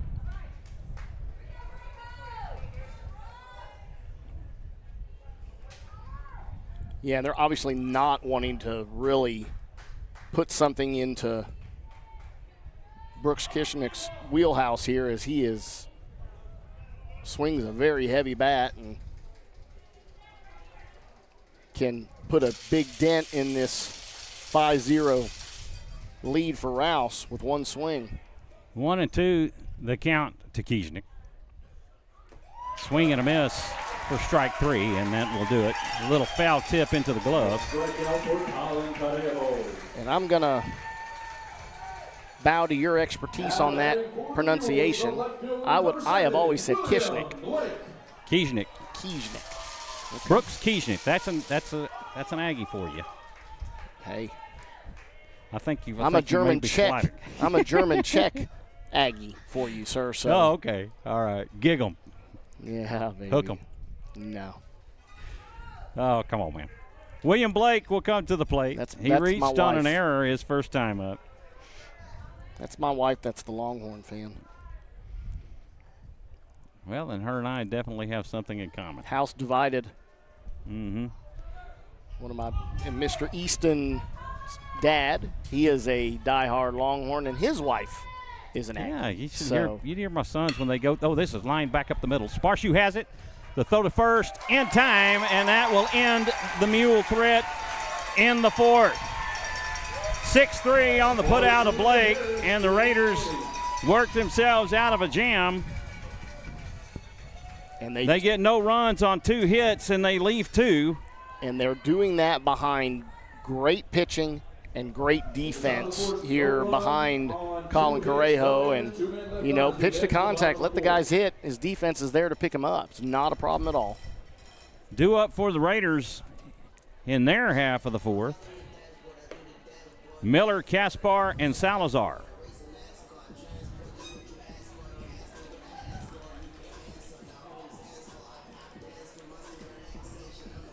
We do have some fat heads in the house here.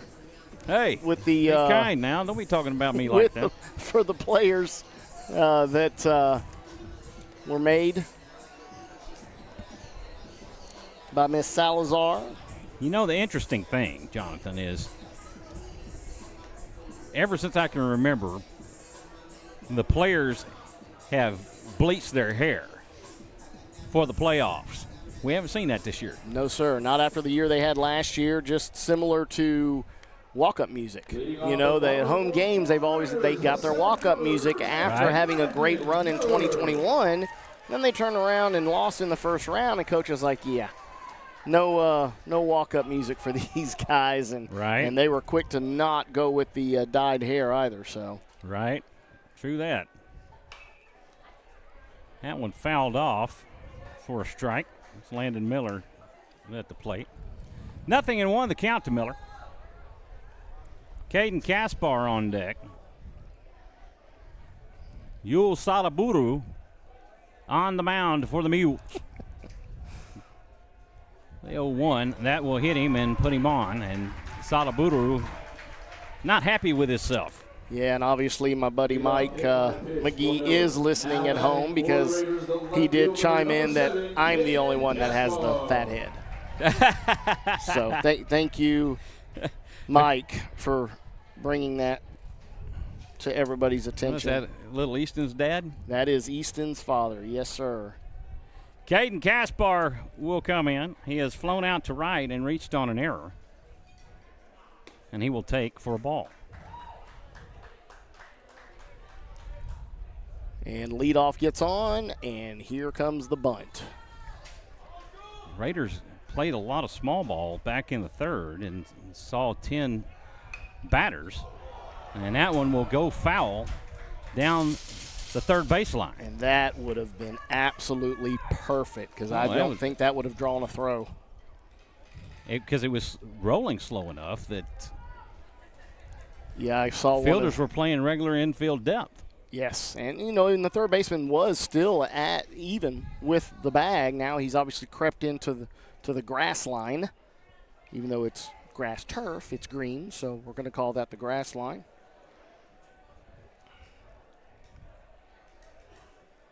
One and one the count to Kaspar, and he will take for ball two, and that was a pretty good looking pitch, maybe a little bit high and outside, but had a little mustard on it. 2-1 the count to Kaspar. Salaburu comes set. The pitch. That will bounce into the dirt. And they'll appeal to third. Yeah, asking did he pull his, they're making sure did he actually pull the bat back, and he did. He definitely was pulling as he was retreating out of the box to not get hit. Well, the thing is, you get fans that'll still they want to argue it, sure. And I understand that. When you got 4 umpires, usually, throughout the district season, you only have 2. In the playoffs, you've got an umpire on every corner. 3-1 the count to Kaspar, and he will line this up the middle. And that will end up in a double play. That will Zunter to Duffin to Sobey. That'll go 4-6, 6-3. Now batting for the Raiders, the designated hitter, number 8, Oscar Salazar. Sal will come to the plate. Sal. Oscar Salazar. And he will take for ball 1. Pitch high and outside.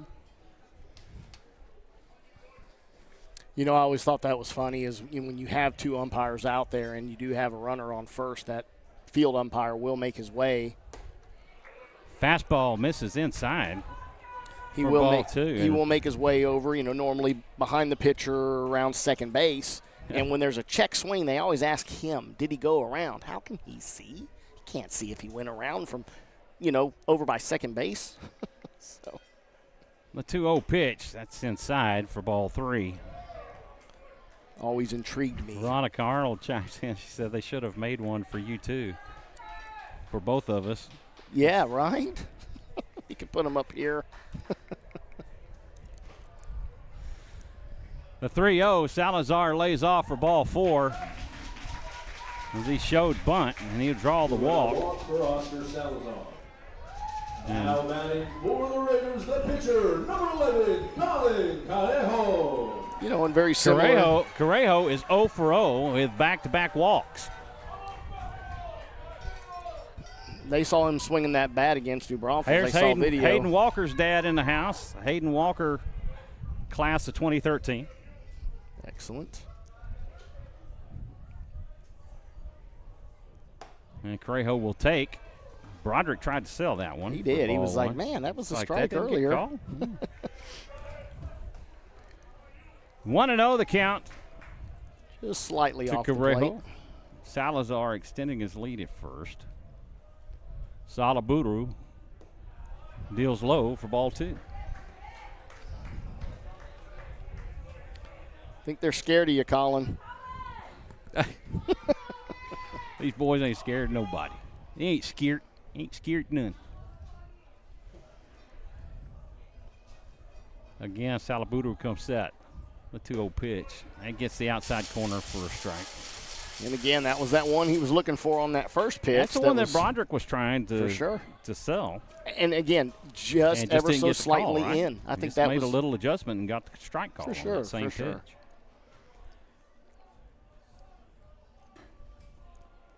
pitch. 2-1 pitch. And he goes right back at it, and Goes with a fastball, misses low. on that same outer half, he even Salaburu was like shaking his head, like, man, it's the same pitch every time, at least in his eyes. 3-1 the count to Carejo. And Carejo will pop this one up. It is playable. Salaburu tracking it, and Duffin comes in and drops it. And nobody's covering second base. Nobody's covering second base, and that will be an E6. And again, unfortunately, you know, that ball stayed right on top of the pitcher's mound, and the pitcher rightfully makes way for his shortstop, who did call it, and just as he's about to make the catch, he stumbles up onto the mound and trips himself up, and just enough to take his eyes off of it. Right in Duffin's glove and bounces out. And nobody covering second, and they pick the ball up and don't know what to do with it. It's like we don't have no place to go. They're looking at each other, and Yes. Colin did a great job of just scampering over to second. And That's kind of one of those unfortunate turn of events that happen occasionally in baseball. Caputo will take for ball 1. honestly, really surprised Oscar with his speed wasn't able to maybe advance, you know, come home from first on that. I mean, it was extremely high fly ball, and On out number 2, or for the third, would have been the third out. Yeah. Right?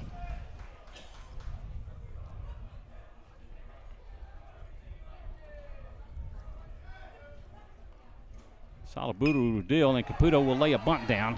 Caputo down the line, and Salaburu will throw this one into foul territory. That will score Salazar and Dawson Snow. Out. And the throw to third in time Yeah, as they got him. Caputo tried to stretch it out, Yeah. but 2 runs score before he gets out. Yeah, definitely had him there. He slid right into the waiting glove. Great play there. Great cutoff for Duffin to make that throw and get the speedy Mikey as he slid into third. And that was the throw to Robles. So who threw that one to Robles? That was Hildebrand. Hildebrand 9-5. Yeah, Hildebrand came in. 9-5 on the put out of Caputo at third base to end the Raider 5th, but the Raiders put 2 more on the board and extend their lead 7-0 over the Alamo Heights Mules. Due up for the Mules in the 5th. Zunter, Hildebrand, and Gunter.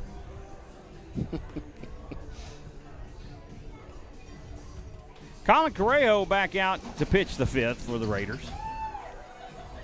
Yeah, and he's looking extremely solid to be able to really go deep in this game,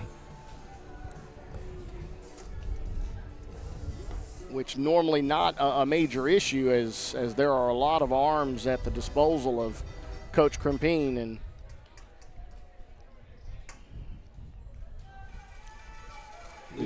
Snoop Daniels checked in earlier today and put the W on the A to Z Sports tweet out game day. Very nice tweet. So you put the W on there, VAR ATX.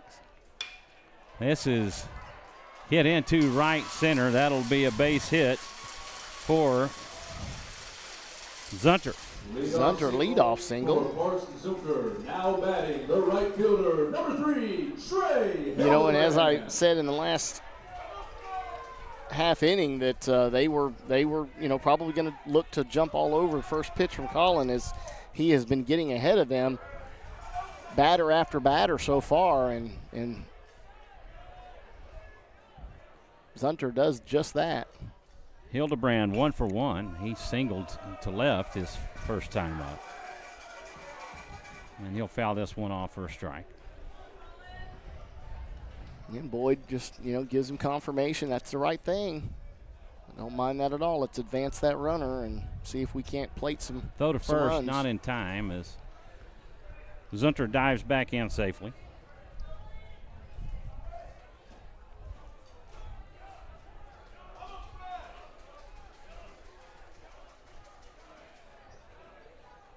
Zunker.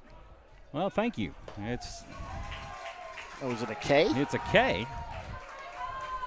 Swing and a miss. Thank you for letting us know that. I really missed that one. I got to talk to my engineer. He has really messed this up today. Look, that's a K. It is now.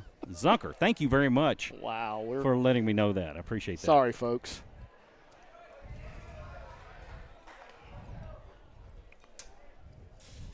How could you miss that? He typed that out. That was a typed out lineup. Well, because I put Gunter. Because I ran them together.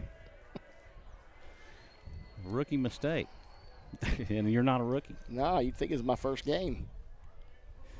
The 1-2 pitch. Swing and a miss for strike 3, and that will do it for Hildebrand. Strikeout for Colin Canejo.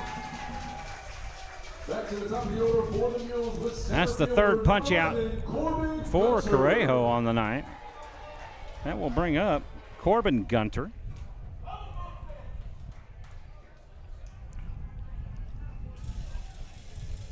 Gunter's 0 for 2. Throw down to second will not be in time as Zunker picks up a stolen base.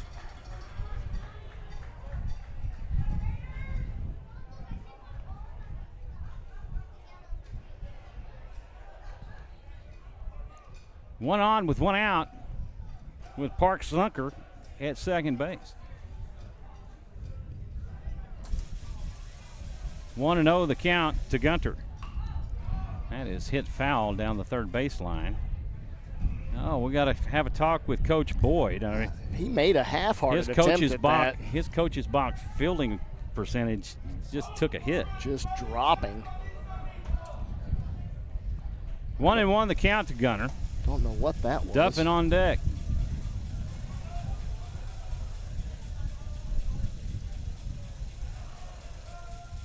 Canejo takes that long look in. This is hit out towards right. Gosh. And that bounces in front of Caputo and gets away from him.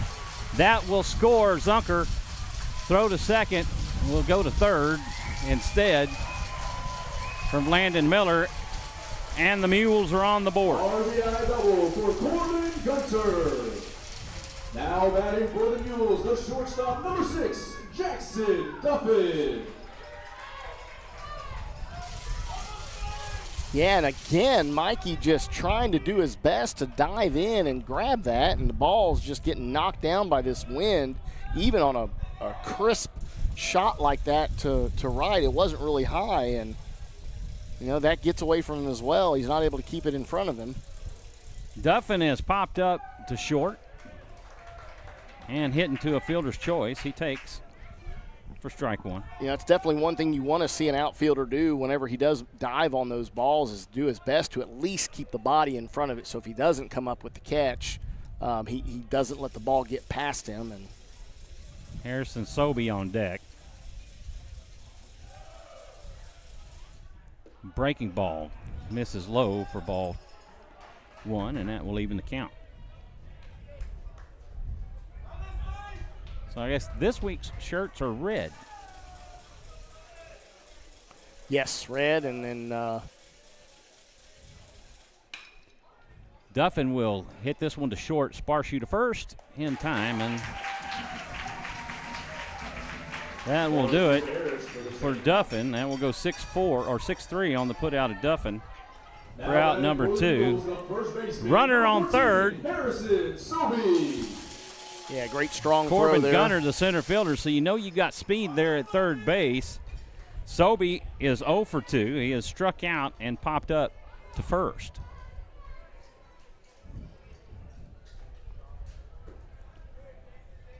Correjo comes set. We do have some activity going in the Raider bullpen.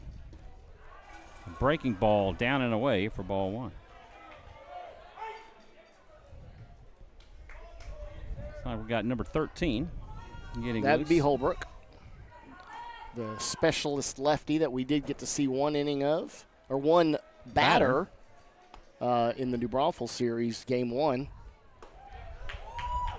Wow, that's Good-looking pitch. good-looking pitch for ball 2. That's all we can say. Good-looking pitch. Well, we've seen him do it to both We have pitchers now. We have, or yeah. Actually, all 3 of them now. exact same spot too. You know that whether it be a lefty or a righty, that same position just. The 2-0 fastball. That's probably a makeup call right there. Yeah, that looked a little that low. one looked a little low. But 2-1 the count. But again, high Sobey. up above and off to the side, difficult to really gauge Robles height. on deck. The 2-1 pitch. This is hit to short. Sparshoe has it. Throw to first, and that will do it. 6-3 on the putout of Sobey to end the Alamo Heights 5th. They get 1 run on 2 hits, and they leave 1. After 4.5, it's 7-1 Rouse. Due up for the Raiders in the 5th. Harris, Sparshoe, and Gonzalez. Blake says, go Mules. Okay. Mules get on the board. And Salaburu does come back out here to toe the rubber in the bottom of the 5th. And defensively, I'm not seeing any other adjustments as Corbin Gunter does make his way back out to center field.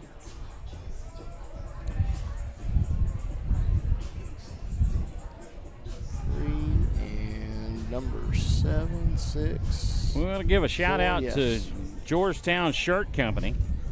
We are Georgetown and Austin's best resource for custom screen printing. Our professional print shop staff screen print thousands of garments every day, and we would like to put our expertise to work for you.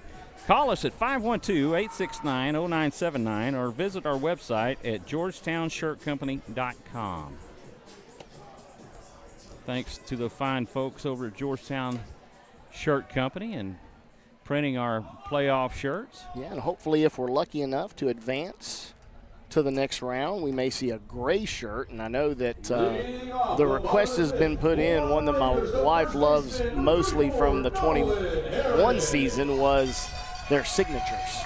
So all the boys signed and put their number in the actual your 21. wife Monica mentioned that. She really Yes. liked that design. It's really cool. It just adds an extra piece of The winner uniqueness. of this round of this series will face the winner of the Cedar Park Medina Valley series. Okay.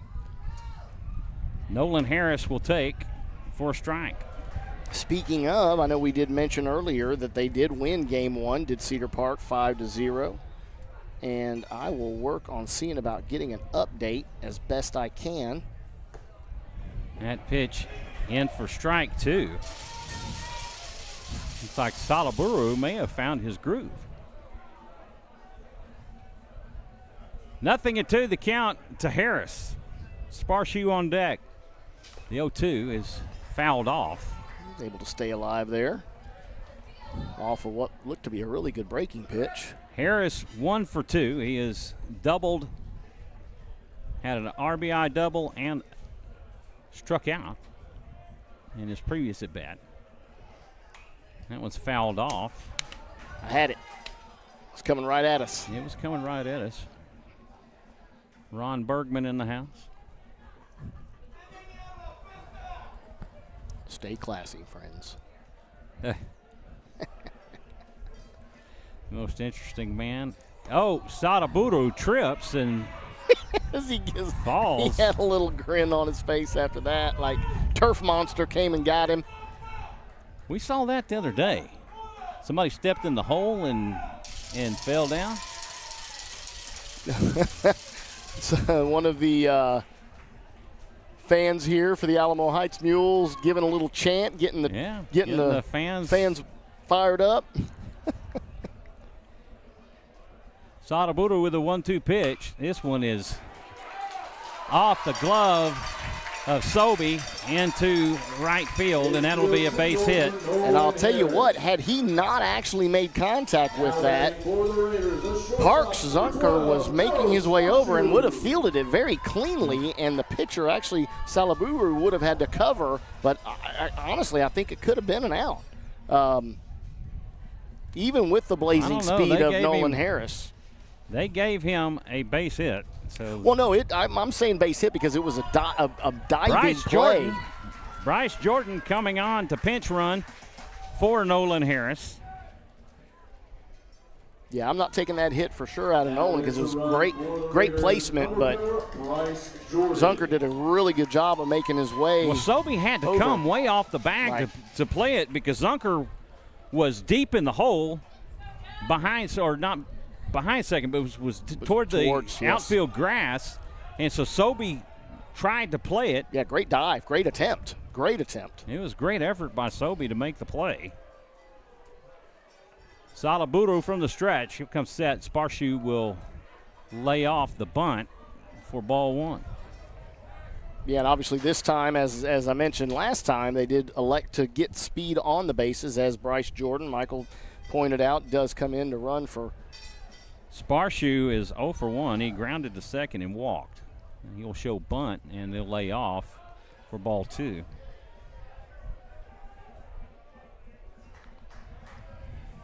2-0 the count.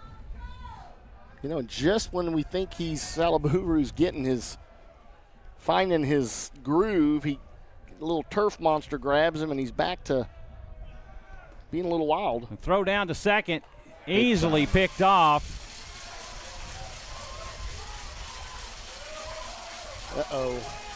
I don't think that was the call either, because Coach is not looking too happy. Is not happy. He obviously misunderstood the sign, and that will go 2-4 on the putout of Jordan. And I guess that was a strike. Okay, no, it wasn't. I'm about to say, was that a strike call on the throwdown? Because that was ball there. It was ball three. And even Joe didn't even know because he stayed in the box until the ump finally goes, oh, yeah, that's ball four. Take your base. So once again, a steal in a situation where he has thrown nothing but balls to Joe Sparshoe, and he gets thrown out where we would have two runners now. That is the 6th walk of the night given up by Mule pitching.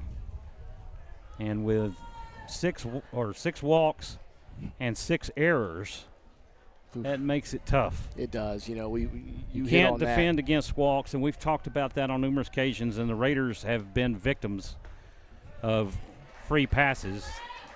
As seen in that series with Cedar Park, right? Free passes, errors, hit batters, right? I mean, you got multiple things. Now, granted, we have never had more than a couple of errors in a game. 1-1 the count to Gonzalez, and he will lift this one high into shallow left, and Duffin underneath it will make the catch, and that will do it for Gonzalez. Made by Duffin. For out number 2, and that will bring up Rainer Heinrich. For the Raiders, the second baseman, number 9, Rainer Heinrich. Nerner. Heinrich is 2 for 3. He is singled twice and popped up to short. And I know C5's over there saying, go Nerner. Cedar Park winning 14-4 in the 5th. Well, that'll be a run rule if that holds.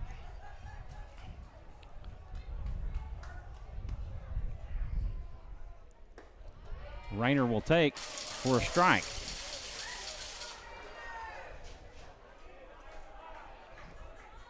Onward and upward for Cedar Park, having a great run here.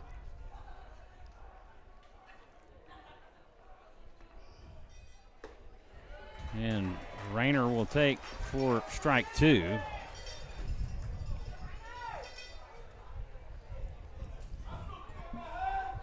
You know, and just like the last at bat, he did get behind, 0-2. And he'll foul this one off.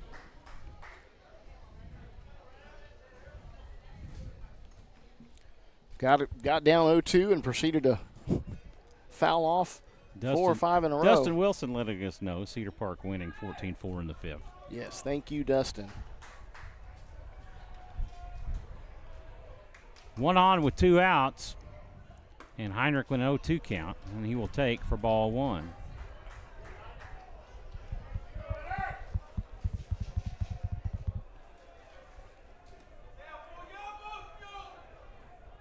Salaburu toes in on the 1-2 pitch, and this is lined into left, and Rainer with a base knock. Into the left for Heinrich. Now batting for the Raiders, the center fielder, number 10, Landon Miller. And the cowbells are making their way out. Landon Miller has walked, reached on an error, and has been hit by a pitch, and later got caught up in a double play.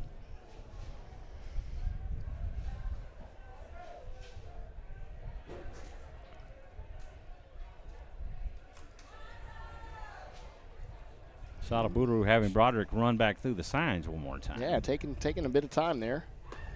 First pitch to Miller. He got hit the last at bat and looked like he was going at him again there. Misses high and inside as Miller had to duck it out of the way. Duck and make sure to get the bat down, right?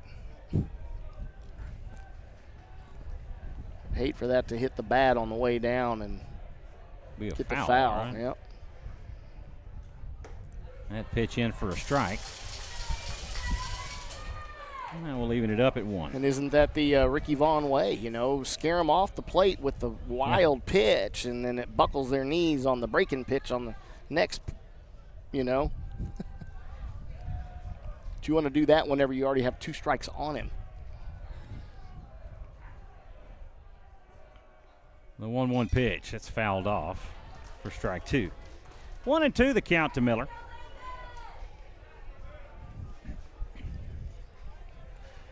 Be with us tomorrow, game 2 at 1 o'clock. Well, that'll be a 12:50 start for us as we'll start broadcasting. And game 3, if necessary, will be 30 minutes after the conclusion of game 2.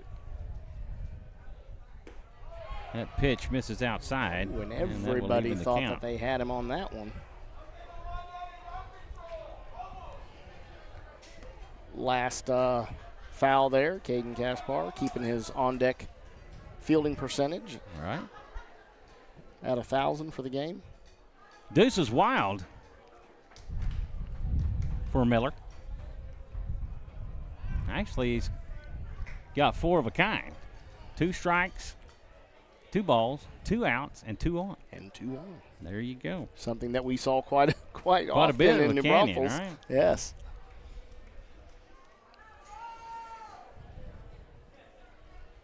Salaburu comes set. The 2-2 pitch.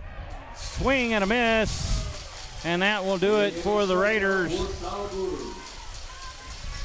in the 5th. They get no runs on 2 hits. They leave 2. After 5 complete, it's 7-1 Rouse. Yes, it is.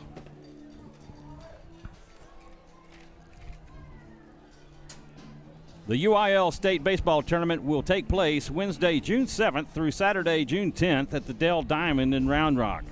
All Conference 4A games will take place at Disch-Falk Field at the University of Texas in Austin.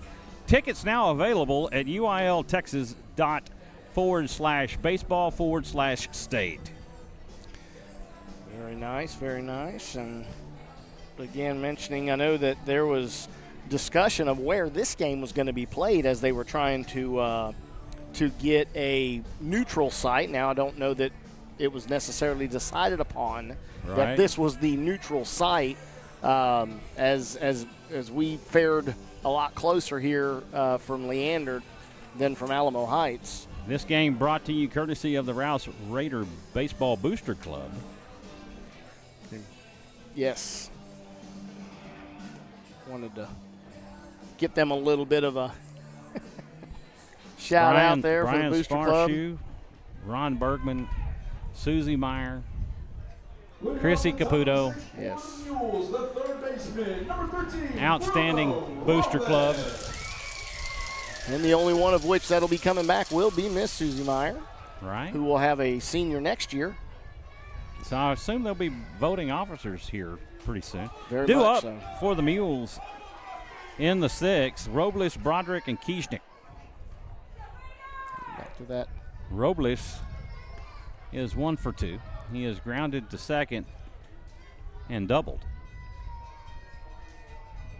to right. Swing and a miss for strike 1, and that will even the count up at 1.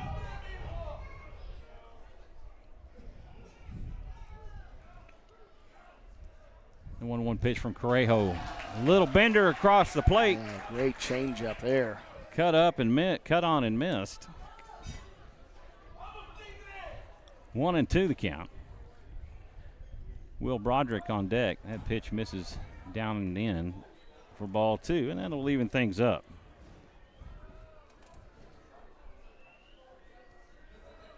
Yeah, coming up on the 2-hour mark here in the 6th inning.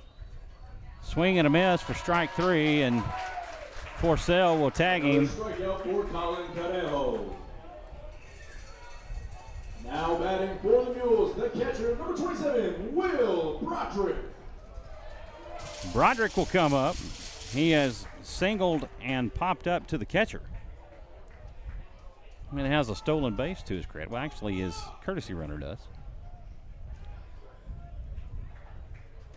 First pitch offering misses high for ball 1.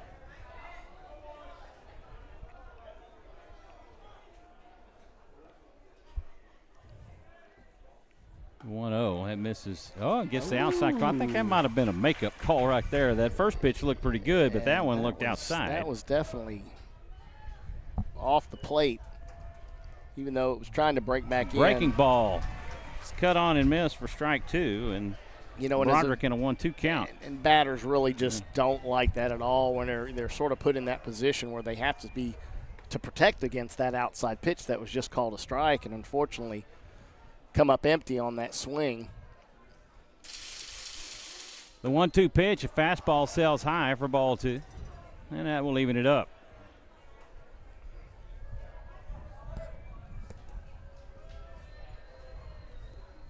The 2-2 pitch, that is hit foul, and Broderick will get another opportunity. Yes, he will. He's doing his best to stay in there,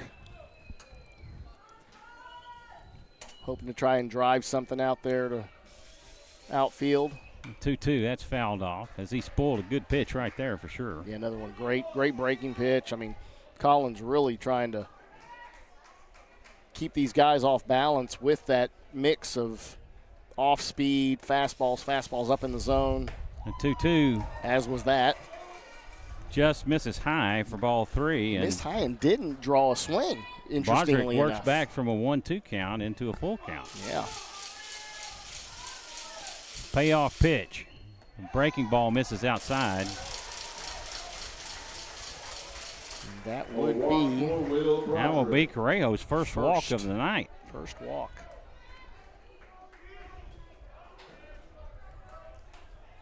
We do have a courtesy runner coming in for Broderick. And that is back to being Courtesy Labatt. for the Mules, number 10, Labatt. Labatt, see, that's what I thought. But yeah. I talked to Coach. No, yeah, I pronounced you all have the it. names to Coach, and he told me Labatt. Labatt.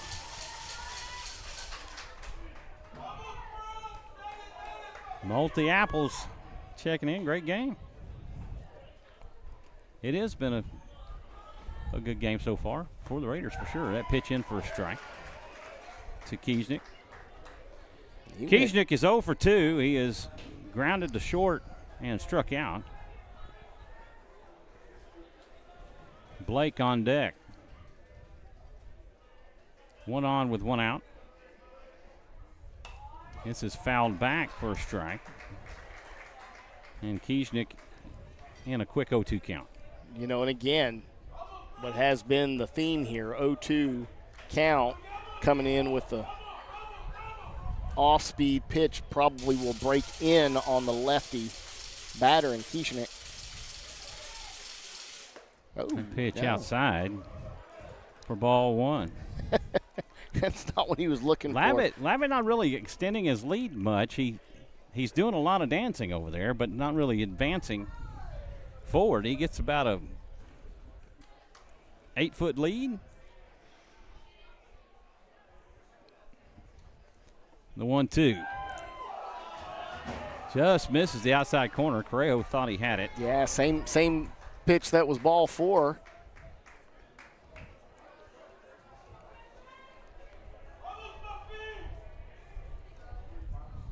Two-two, the count to Kiesnick. 2-2 pitch. This is hit foul and well out of play. Bounces off the top of the maintenance shed. Yeah, and again, just a flip of the wrist there. He sent that one on a ride.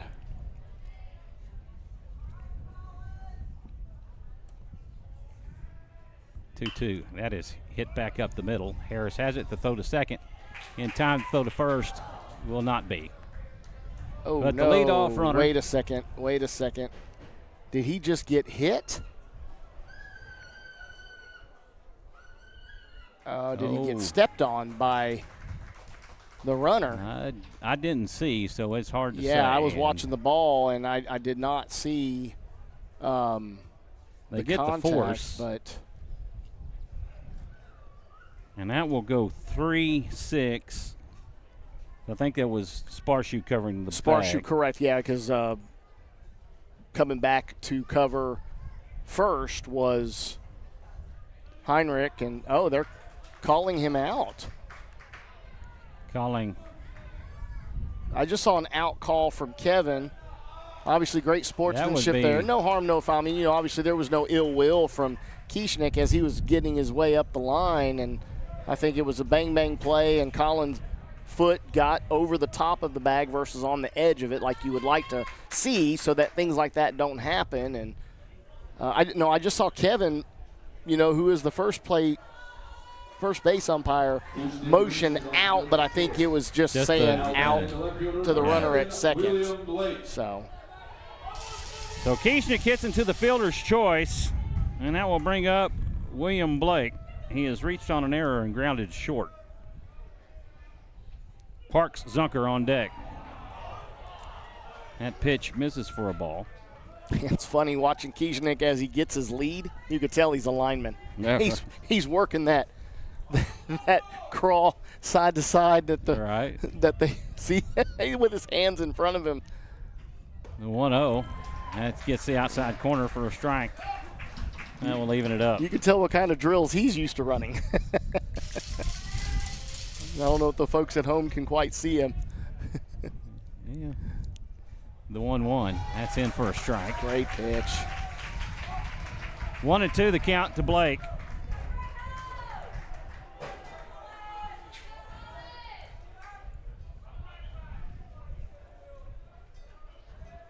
Correjo comes set. This one's fouled out, now to play. 1-2 the count to William Blake.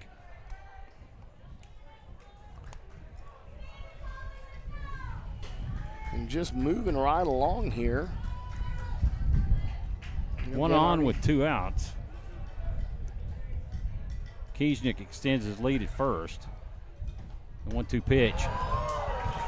A breaking ball, just a little bit inside. Yeah. Correjo really liked that pitch himself. Yeah, drew the. He's like, I painted masterpiece. I didn't get the call. 2-2.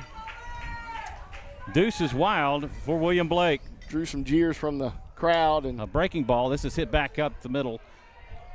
The throw to first in time. What a play by Nolan Harris as he goes into a 4-point stance to make that catch from Blake Gonzalez. 5-3 on the putout of William Blake to end the Mules' 6th. They get no runs on no hits. They leave 1. And on to the bottom we go. Due up for the Raiders, Kaspar, Salazar, and Correjo.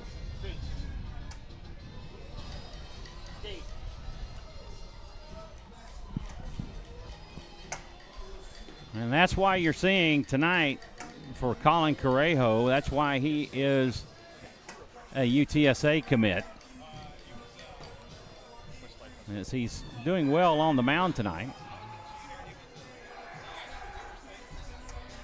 Having a good night at the plate, I guess you could say. He's 0 for 1, and since 0 for 0, he has walked twice and reached on an error on a fly ball by Jackson Duffin. Yeah. And Yul Salaburu back out to pitch the 6th for the Mules. Caden Kaspar will make his way to the plate. Kaspar has flown out to right. He has reached on an error, and he's grounded to short. And again, defensively, no adjustments, no changes here for the Mules.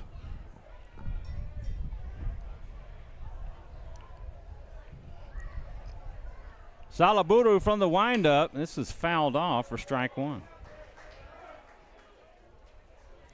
Caden looking to get his bat fired up here as came out swinging on that first pitch, driving it deep to right, but unfortunately into that wind, and Hildebrand made easy work of it. This one is lifted into center field, and Gunter will track it and make the catch, and that will do it for Kaspar. Kaspar really having an off night tonight. He's been a consistent Raider bat in that third hole. Yeah, and during his visit on Tuesday, he had that bat fired up. Beautiful complex at Eastfield. Brand new, all turf. Salazar, wow. He called that a strike. He did. A little high. Possibly a little outside. But interesting. The 0-1, that pitch looked better than the first one. Maybe he forgot to turn his TiVo on and, record a show that's going to be coming on tonight. And the 1-1 pitch, that's low for a ball.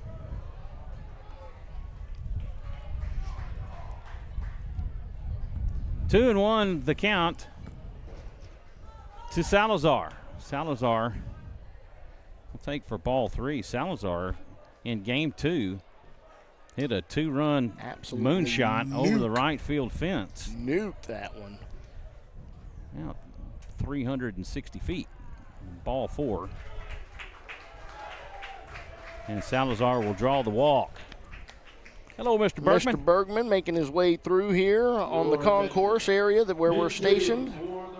I got some invoices I need to turn into that guy. Yeah, luckily, one thing, and I'm sure what Michael's mentioning is the getting permission to be able to broadcast the game, and we were able to get that. But Nathan Miller will pinch hit for Colin Correjo. Right. He takes for ball one.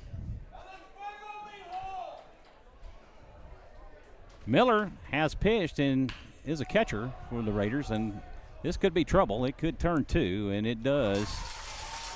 That will be a inning-ending double play on a 6-4, 4-3 double play. But with Rouse being in the hammer spot here for home, they're 3 outs away from putting this game one behind us and moving on to tomorrow's game. And back out comes Colin Correjo to pitch the 7th. Trying to get, hey, Tyler checking in. Hey, Tyler, how you doing, buddy? Yo. Glad to have you with us.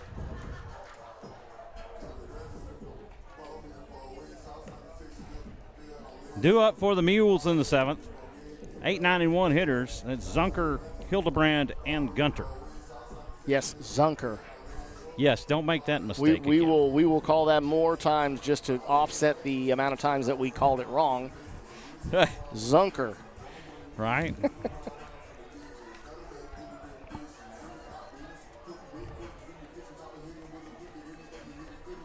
Yeah, no, did end up with a really great crowd here. I mean, obviously, as I mentioned, they were filtering in with this being a 6 o'clock first pitch. And, we've got a pretty good amount of Rouse fans here in the stands. And as they're trying to get our boys fired up defensively. The second baseman, number 4, Parks Zucker.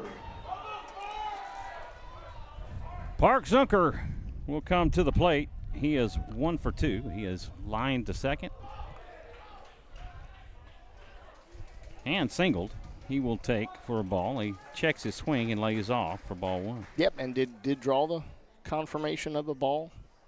He did not go around on that. Pitch in for a strike. And he actually looked to show bunt again and pulled back, but it was a strike all the way. Park Zunker represents the only Mule run, and he will tattoo this one foul down the left field line. And he leaned into that one. 1-2 the count We're to Zunker. Starting to see the breeze die down a little bit. Just a skosh. There's that word, skosh. He'll foul that one off. If I can pull a Mr. Peterman from Seinfeld, just a taste, he said.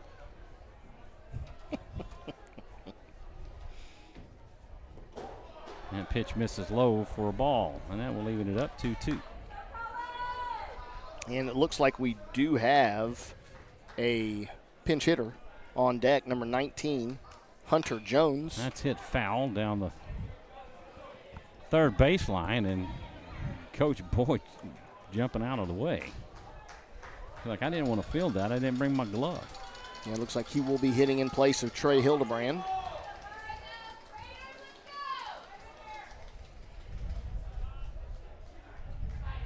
The 2-2 pitch. And for strike 3 calls, he catches him looking for out number 1. Yeah, he actually did that little delayed move to first or to home. Hunter Jones, number 19. Your attention. Pitch hitting for the Mules, number 19, Hunter Jones. He said, "Your attention, please." Love that. Your attention, please. Gets everybody's attention to introduce the... Hunter Jones gets his first opportunity to face Correjo on the night. He will take for a strike. And he is welcomed with the same as most of the batters were their first time of seeing him tonight. Correjo has had a night. First pitch strike. Beautiful. And pitch in for strike 2. And he decides to follow it up with another one. And getting a little bit of a pop on that glove as he seems to be getting stronger here in the what could potentially be the last inning. Corbin Gunter. This is lined back up the middle. Sparshoe has it. The throw to first in time, and that will do it for Hunter Jones. 6-3 on the putout. That will bring up Corbin Gunter as the Mules are down to their final out. And Coach, I don't know what he's looking to do here. Oh, I think it was pitch count. They were trying to find out where the official pitch count was on Colin. And pull up Game Changer and let us know. Yeah, I've got it. He's 97. So he's got 13 left in the tank. 98. Sorry, they didn't record the last one. Swing and a miss for strike one.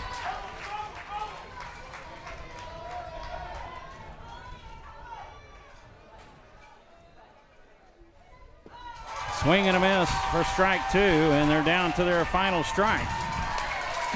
And the crowd starts to get on their feet here to cheer Colin Correjo on. And breaking ball misses for ball one. It's always a great feeling, for the player knowing he's one pitch away from a complete game. 1-2. This is lifted high into left field. Caden Kaspar or Landon Miller not able to get to it as Kaspar was called off, and that will be a base hit for Corbin Gunter. Thank you. The great Monica Kaspar bringing us some water. Yes, taking care of us here with the water as we were not able to bring anything in. And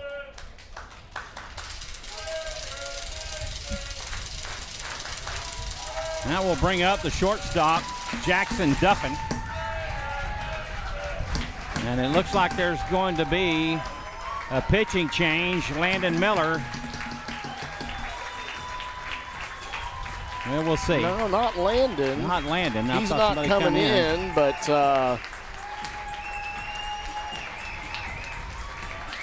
they're wanting to give. Oh, and they are going to go to Holbrook.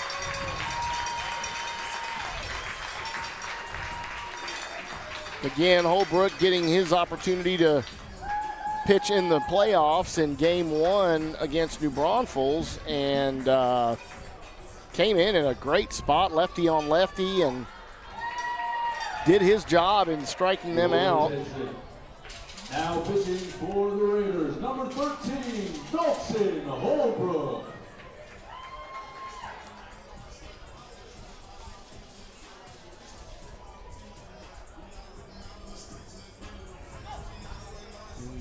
Does come in again, lefty. A three-quarter slot, a lot of great movement he did have in that one pitch. And then again, we have the little gamesmanship and chess match that happened in New Braunfels, and they actually had another lefty slated to come in, and they decided, well, we're going to pinch hit for him and bring in a righty, and then coach turns around and says, okay, I'll get him out of there and bring a righty back pitcher in, and then New Braunfels coach flip-flopped it again and brought his guy back in, which was Farley, I believe, the right fielder. George Garcia checking in. Go Raiders. Momo Garcia. Gotta love Momo. Miss Momo. I've seen her a couple times this year. There you go.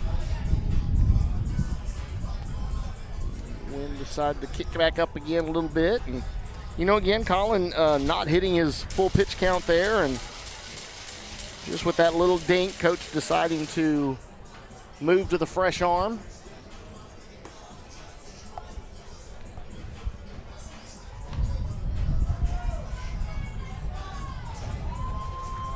As we now are one out away. Jackson Duffin will get his opportunity to face Holbrook. For the Mules, the shortstop, number 6, Jackson Duffin. Duffin has popped up to short. He's hitting to a fielder's choice, and he's grounded to short. He's 0 for 3. Harrison Sobey on deck.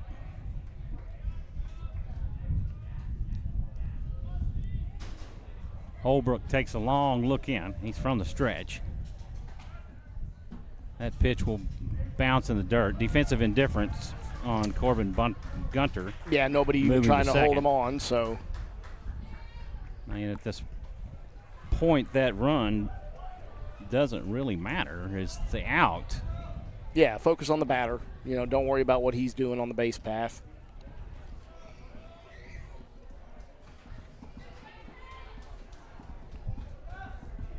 Holbrook with a lot of natural movement on just his two-seam. 1-0, that's outside for ball 2.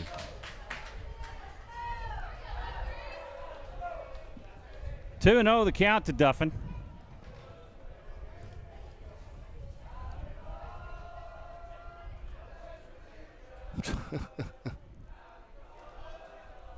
The 2-0 delivery. That's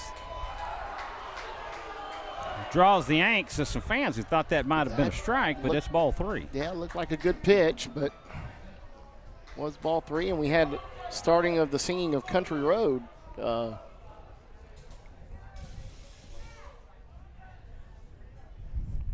pitch down and away for ball 4. A walk for Jackson Duffin. Oops. And Duffin gets on base for the first time tonight. First baseman, number 14. Runners at first and second for Harrison Sobey. Sobey is 0 for 3. He has struck out. He has popped up to first and grounded to short.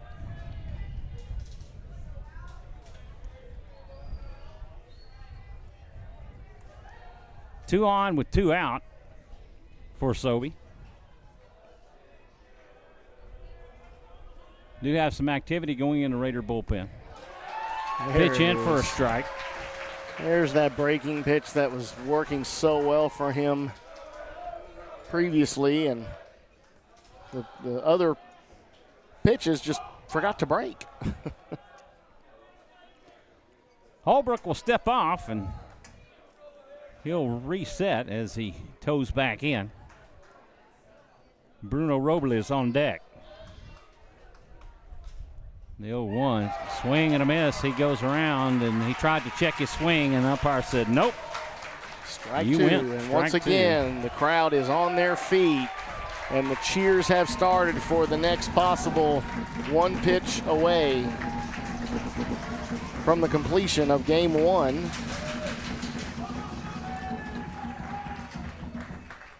The 0-2 just misses the outside corner, and Holbrook thought he had it himself. Tried to get the backdoor strike. It was just a bit outside. Just a bit outside. A little Bob Euchre. Bob Euchre. 1-2. Fastball cut on and missed, and that will do it as the Raiders take game 1. 7-1 over the Alamo Heights Mules. Game 2 will be here tomorrow at 1 o'clock, and that'll be a 12:50 broadcast start for us.